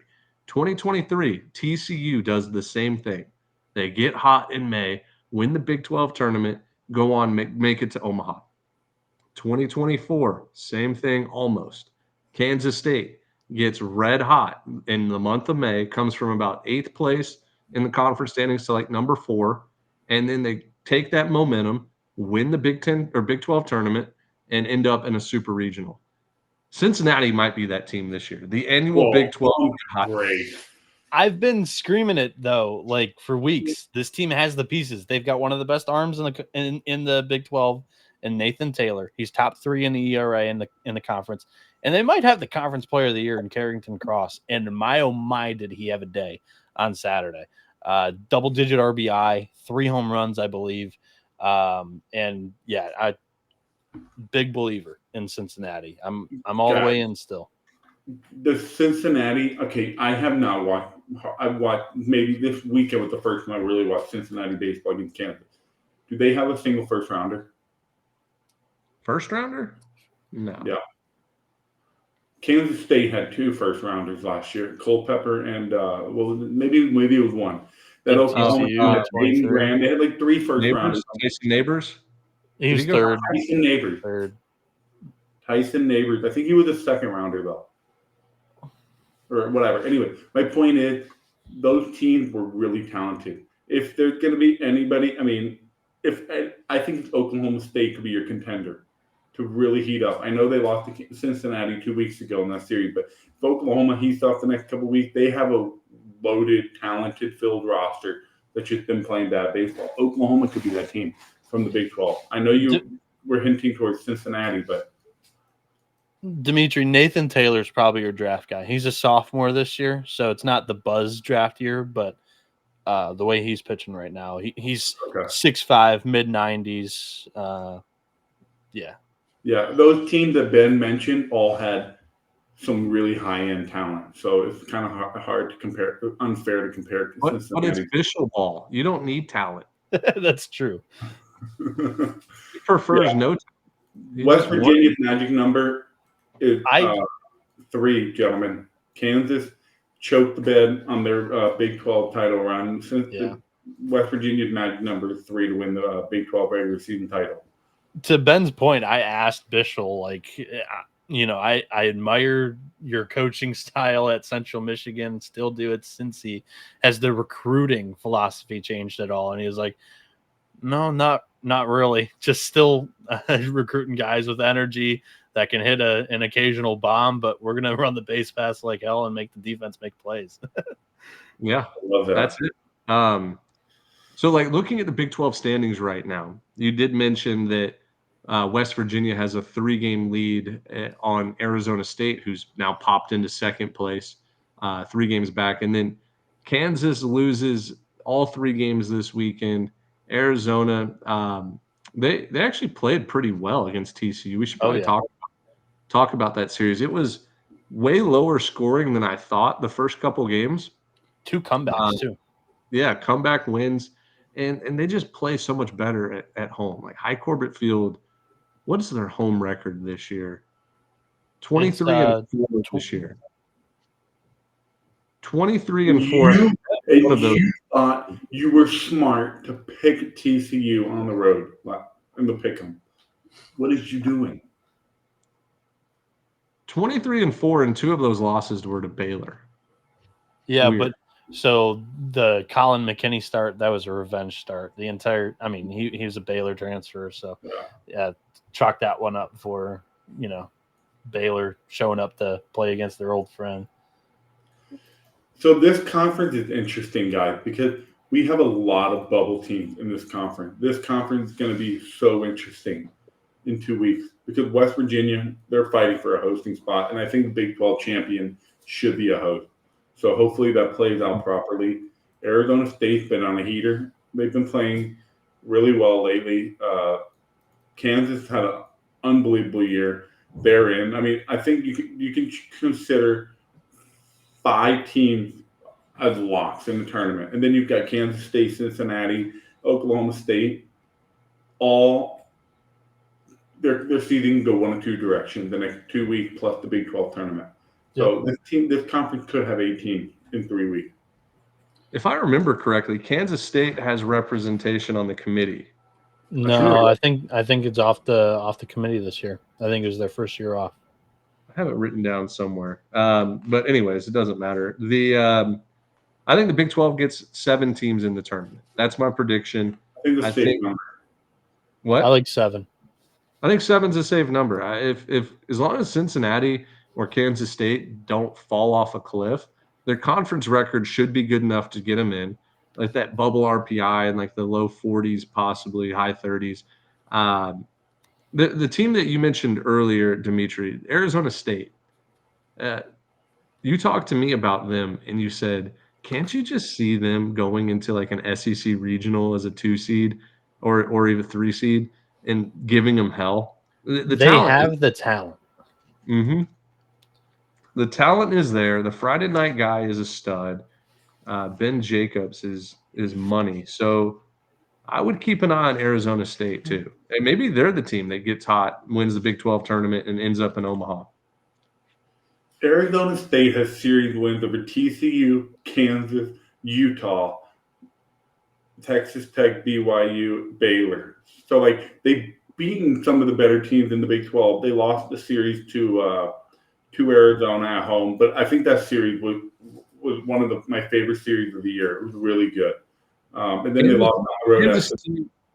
Kansas State does have their AD is on the committee this year. Okay. If you want me to reread it, it's Southern Miss, Jacksonville State, Kent State, Portland, Southeastern Louisiana, Indiana, East Carolina, Florida State, Kansas State, Florida. And remember the name, listeners. Remember the name, Southeastern Louisiana. We'll get to them in a minute. That is a massive member of the committee because Southeastern Louisiana might need it. And they might deserve a spot in this tournament too. So that's going to be intriguing. But anyways, yeah, I think this Arizona State team is going to surprise a lot of people. I think they're going to make noise in the regional. And some SEC or EC regional, they're going to make noise. Mm-hmm. Maybe they get sent out. Maybe they get sent to Oregon State or something like that on the West Coast or Irvine, depending on how things shake out. But I think they're going to be in SEC country when it comes to selection day. Perfect. Other Big 12 notes. TCU has the highest RPI in the conference at 16, which is crazy because they're tied for 3rd place. But I think TCU still has a really good path to potentially host a regional. You get Cincinnati at home, take care of business there. At Utah, your RPI is going to drop a little bit, but then you get the Big 12 tournament, which they typically play great in. Guys, I just looked at the clock. It's 7:15 in the morning here. What am I doing? You took a nap. You took a nap.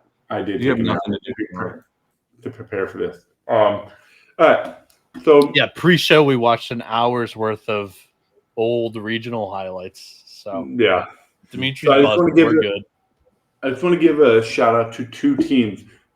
UTSA clinched a share officially of the American Athletic Ran Conference. away with that. Well, They have one game away outright. It's their title. They blew lead that over FAU, Charlotte, South Florida, Tulane, and East Carolina.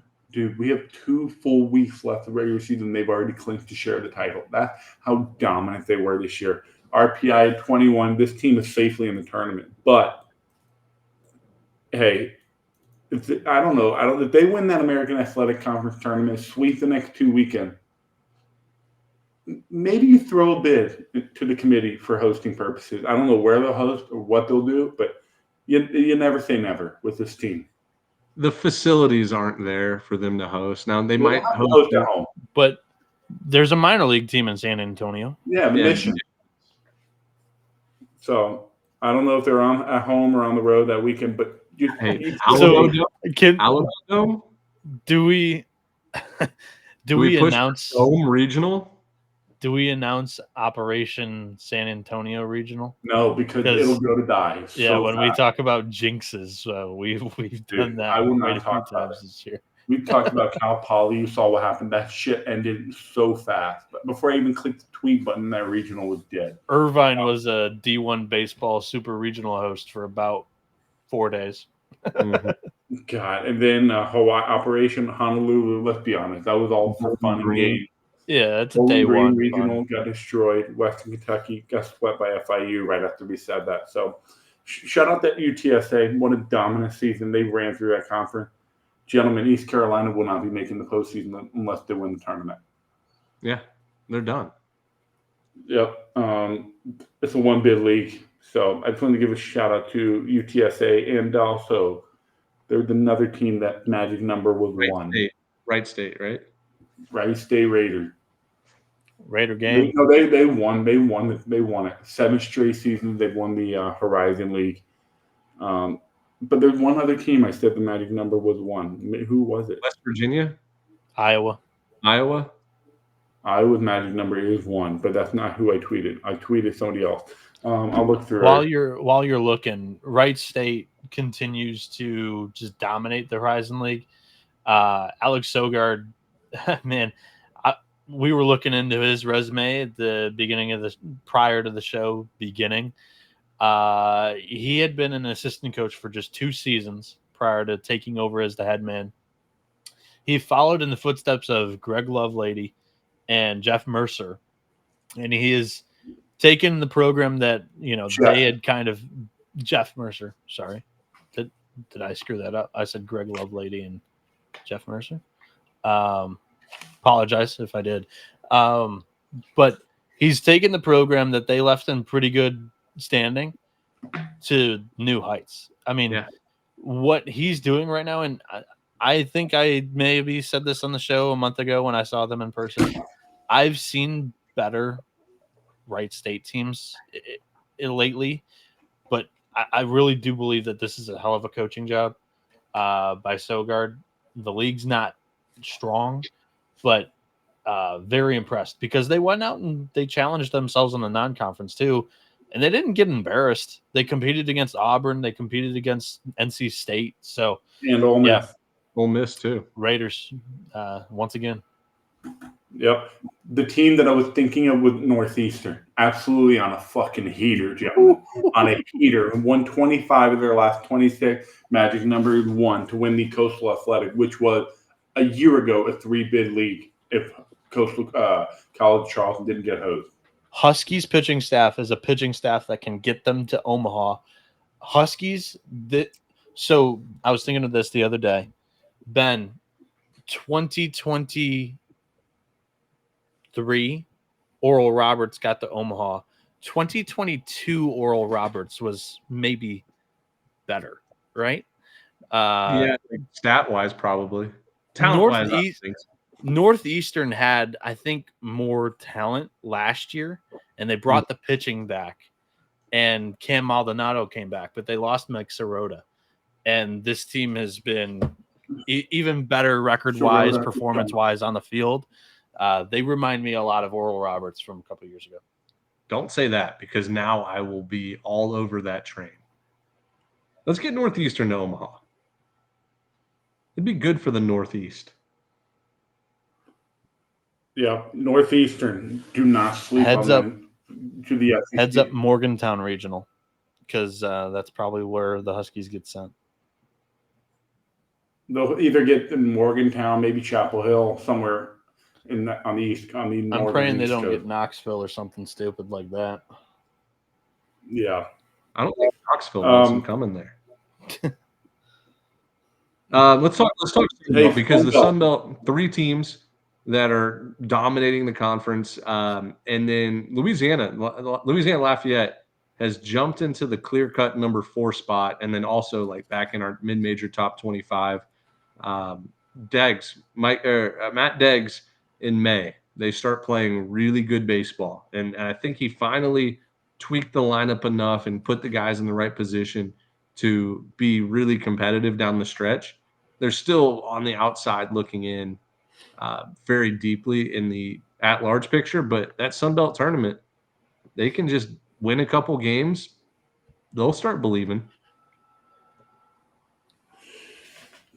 Unofficially, Troy is the only team left in the country that has not lost a weekend series.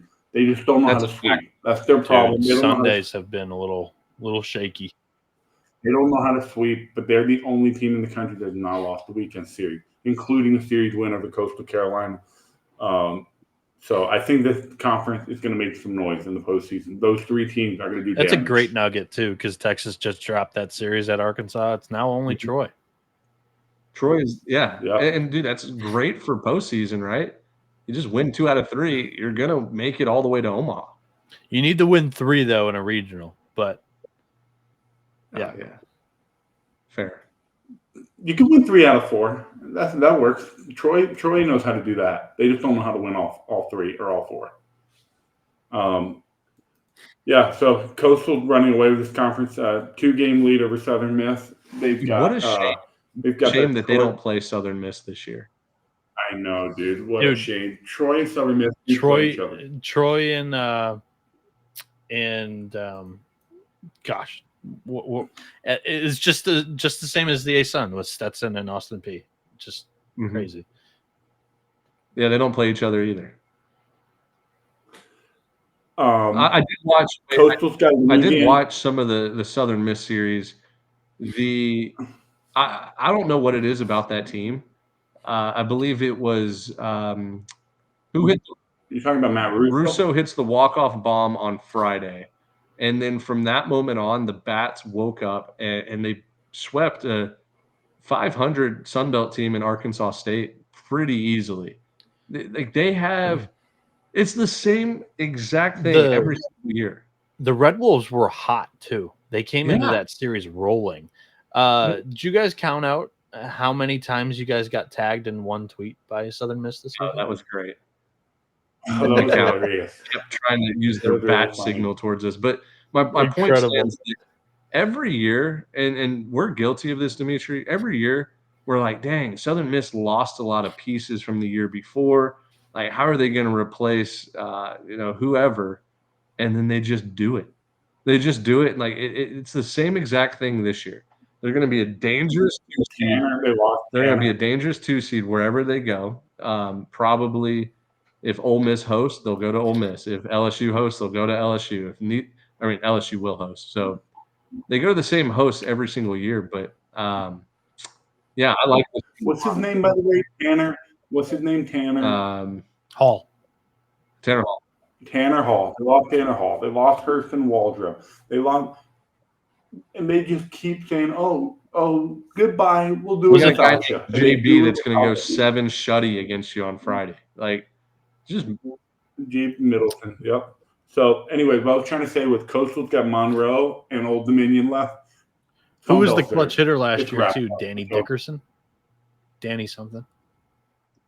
What about Dickerson? You're taking Danny Lynch. He's been gone for a couple years. He was 2 years ago. No, last year was dude, I'm telling you, they're the clones of players. Oh! You're thinking did JUCO transfer? It was Dickerson, right? No, he was your Golden Spike sleeper. He had moonshot power. Big old lefty guy. Beard. Dude, what was his name? Last name starts with an R, I think. Russo? No. Russo's on the team this year. I'll tell you right now. I have it pulled up. Starts with an R, I think. Big lefty, thick dude. And you had him as your sleeper for your golden spikes. But his name is. The guy. He's in the Rays organization. I can picture him. I cannot think of his name.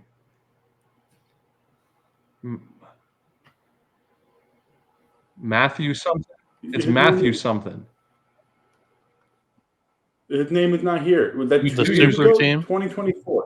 It was 2 years ago. Yes, he didn't play last year. Oh, okay. Then Matthew. It's Matthew. You're right. It's Matthew. It's Matt Etzel. Etzel. Yep. Matthew Etzel. No, that was 2 years ago, though. Matt Etzel. I don't know. That was a beard, by the way. Etzel's beard. Anyway, Sunbelt's going to get 3 teams in. Troy, I think now losing a weekend series all year should give you the benefit of the doubt. They're 42 RPI. I think they'll be just fine. So 3 bid lead for the Sunbelt with Southern Miss and Troy beating up on each other last weekend. This Coastal Conference is over. Could you imagine a team getting left out of the NCAA tournament if they didn't lose a weekend all year? That would be absurd. I mean, it would have to be some school like in the Northeast or some random like. You know what I was reminded of the other day? In 2021, do you guys know who ended the season with number 1 RPI? Fairfield? Yeah. Number 1 in the RPI, the Fairfield Stags were, and they didn't win the conference tournament, but they got an at-large as a 3 seed at Texas. They went 33-2 or something all year because they didn't play. Send them to Texas. Back with COVID. That's straight out of that damn projection that we did on Bracketology 3 weeks ago. Yeah, Fairfield. But we wanted to talk about the Big West, didn't we? Yeah, we can talk about the Big West. Well, you don't seem too excited. Okay. Yes, dude, let's talk about the Big West. There we go. Dude, that's a boy. There we go. Gentlemen, Irvine, Cal Poly, Cal State Fullerton, UC San Diego, and then you've got Santa Barbara and Hawaii. Santa Barbara is a half a game away from missing the Big West tournament. It's nuts with a first-round starting pitcher on Friday. First-round starting pitcher and on another Saturday. Another one that's going to be in 2 years going to be He's a top 10 rounder. prospect for 26. Yeah. Look, you called it, Dimitri, before the season. You said this team's not going to be able to hit. You're right. I got flamed for thinking Irvine was a better team than Santa Barbara, and they're like, dude, you're out of your mind. You have no idea. That's just insulting. I'm like, dude, I think they're the better team. They can't hit, and one of my very few prediction actually turned out to be right. So I will always cherish those. But yeah, I think guys, I think Fullerton is not a very good team. I think they just played the weakest team in the Big West. All in a row. The rest of it's all heavy in the last 2 weekends. I think they've got Irvine and Hawaii last 2 weekends. Ben, is that what? Yeah, Hawaii this weekend. Hawaii this weekend, then Irvine next weekend. Fullerton might slip down. Santa Barbara won't get in. UC San Diego, guys, they can pitch. They're a good team that just didn't play very well in the beginning of the year. And they've got a soft. They're in the Big West tournament. They're safe, but I think this Big West tournament could be one of my favorites. Imagine that team with Anthony Ianson. I know, dude. He could be their Friday guy this year. Do we finish with the discussion about this? A deep dive? Sure. So the transfer portal is great because a lot of the top tier talent then jumps into bigger and more optimized places for eyeballs for whether it be NIL, whether it be draft status, all of the above and whatnot. It's good and it's bad because you could have a UC San Diego team that has a killer weekend rotation right now. But there's also, you do get the backfill of the high major outcasts that transfer in looking for a second chance, and you're taking a chance on the player as well. It's not as exactly a 1-for-1 easy, like, let's do it kind of trade, but it's a gift and a curse because I do think the game is growing because some of the bigger programs have more talent than they have had in years past. Dimitri, I know, is a little bit more spirited and passionate about the topic than I am. So if you have any other input, go ahead. I just think it's good for the players. They get to go to a bigger and better thing. It's like going to the big leagues. Like, you can consider in their eye, for example, the Big West is AA. They want to get to the big league and go play in front of the big crowd, the big spotlight, the big tradition, and that's the FCC, the ACC, whatever. Go for it. Nobody's going to be mad at you. Go for it. It's your career. Do it. It just breaks my heart when I see things like Anthony Einstein going complete game shutout against Texas A&M in Bluebell Park, thinking, "Oh, what could have been at UC San Diego." Yeah. Same thing for what's his name, Miles Patton at Long Beach. Maybe he made the right decision. Long Beach is not very good this year, but it's just those good teams. I'm just like, damn it. Which is interesting because schools like Dallas Baptist aren't losing guys in the portal like this, and some of these other schools. So it's just a very interesting dynamic of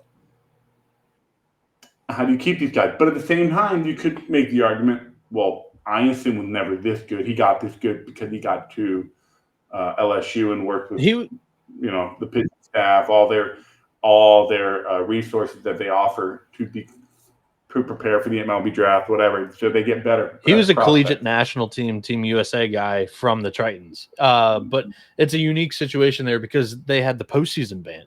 So if they get in the NCAA tournament in one of the previous 2 seasons where they were also a really good team, I believe, maybe he gets to dip his toe into postseason experience with that team, with his buddies, and he doesn't have to leave for bigger and better. So, yeah. So it's an interesting thing. Like, I love it because the good teams get better, but it's also like, come on. I want to see one of the mid-major teams become an absolute powerhouse. Well, the great thing about baseball is you say the good teams can get better. You can make your team really good. It just takes some money. Anybody out there, if I was a billionaire, the Mercer Bears would be throwing money at the transfer portal, and we would be winning the SoCon every year. And like, baseball is so unique because you can really fill the puzzle pieces quickly with NIL money if you have it. Now, a lot of these schools don't have it, but it just takes one big donor. Like, imagine if Binghamton received that $60 million anonymous donation and they just said, screw it, we'll play at a high school field. We're going to build a team with NIL money, and we're going to build a team with player development stuff. And that's what we're going to invest our money on. So, like, the option there. What if Binghamton just went on Craigslist and said, Friday night guy, we pay $150,000 a year. Binghamton baseball, Binghamton Bearcats. We need a Saturday starter, $150,000 salary plus a car and. What I know, they're paying basketball players that are like 5th and 6th man on the roster, or even reserves. It's higher than $150K to be a Saturday starter. I'm just making a number. Yeah, let's just say we're looking for a Friday night starter at Binghamton Bearcats Baseball Incorporated, $1.5 million annual salary. Please email blah, blah, blah, recruiting coordinator at binghamton.edu with your resume. That's what I would do. I would just put it out there. You want this money? Enter the portal and come find me. Anyways, all right. Well, let's end this pod at exactly 2 hours. We've got a Can I plug this? We've got a great midweek Tuesday. It's a smaller but quality slate, and we're going to do a bracketology projection show. Ben, myself, possibly Dimitri. We're bringing on Rocco Miller, who's also a fan of the show, a listener who's also in the Pick'em contests. And he does bracketology for a living, so it'll be fun to chop it up with him. Yeah, so it's going to be kind of like Club Bromaha, where it's going to be live and we'll be following the midweek games and stuff. But we want to build a bracketology live on air, just show you guys what's behind the scenes, and then we'll come out with a graphic and everything. Because from this week on, we will do a field of 64 every week. So we're gonna show you what's in the. I don't know what's the saying. Show you what's in the pudding. Is that a saying, or did I make that up? Show you how the sauce is made. Show you how the sauce is made. Pudding. Show you how the pudding is made. Oh, hey, one other thing I forgot to mention. Toreros, 1-game lead in the West Coast. Walked it off today to sweep. I'm telling you guys, this team is going to do damage. Last show, I think Ben talked about somebody being last year's Evansville. This year's Evansville is San Diego. Very well could be. No, they're honestly more like Tulane. No, I think the Stetson Hatters are going to be this. Yeah, but they didn't fall out of the top 25. Like, do you want to play who's going to be this year's Evansville? So my criteria for Evansville is like you have to finish like 4th or 5th in your conference. Yep. True. I have a team that was in the top 25 that fell out during the season. And then finish like 4th or 5th, like roughly there in their conference. And then wins the conference tournament. Yep. Any guesses? FAU, Tulane. Well, last show you guys talked about UNC Wilmington being the team. Missouri State. No, Missouri State's in first place in their conference. Tulane. Nope, it's not Tulane. I think you're very overthinking it, Dimitri. UNC Wilmington. No, you're very overthinking it, Dimitri. College of Charleston. You're very overthinking it. Mercer. How about SEMO? Oh. SEMO's like in the conference right now. They were preseason ranked 15, and they could easily win their conference tournament, and then who knows what would happen. But Evansville and SEMO feel like they're on the same. How is SEMO behind SIU, Edwardsville, Tennessee Tech, and Eastern Illinois? Ew. Because they got swept by Tennessee Tech. No, dude, come on, Ben. Don't disrespect the Missouri Valley. The Indiana State, Missouri State. Evansville was behind good team. Okay. Is this year's? They still had to win their conference tournament that they hosted. Yeah, good point. This year's Evansville could be East Carolina. That would be sick. Dude, I'm telling you, I think it's a team from the AAC. All right, we'll see. But anyway, that's it. I liked that Tulane roster in the preseason. They're quality squad. Well, and they win that tournament every year now. That's true too. Ullman shows up there. Mm-hmm. Which tournament? AAC tournament down in Pensacola or Clearwater. Where are they at? What, the AAC? Yeah, I know softball and Clearwater, baseball. Phillies complex. Yep. Spectrum Park, Spectrum Stadium, whatever it's called. All right, well, let's wrap it up there. Any closing thoughts before we go? If not, we'll see you guys Tuesday for our live show, and then we'll record Wednesday for the weekend coming up. We're doing 9 weekend series pick'em series this week. Moving week. We want to do a bigger board this week, so 9 series. It'll be like Georgia at Alabama, NC State at UNC, West Virginia at Kansas State, Arkansas at LSU, Xavier at Creighton, Norfolk State at Delaware State. Battle for last place there in the MEAC. Yeah, no, not MEAC's not a thing anymore. They're in the Northeast Conference, I believe. NEC. Let me double check that right quick. They're both MEAC basketball teams. That's why. Yeah. I thought Delaware and Norfolk are MEAC. No, the MEAC is not a conference in baseball anymore. Oh, that's right. They're both in NEC now. And then TCU. No, I'm sorry. Miami at UVA. I think I might be missing one. Might not have wrote down. Anyway, I got to take a piss. See you guys later. Enjoy. All right, we'll see you guys on Tuesday.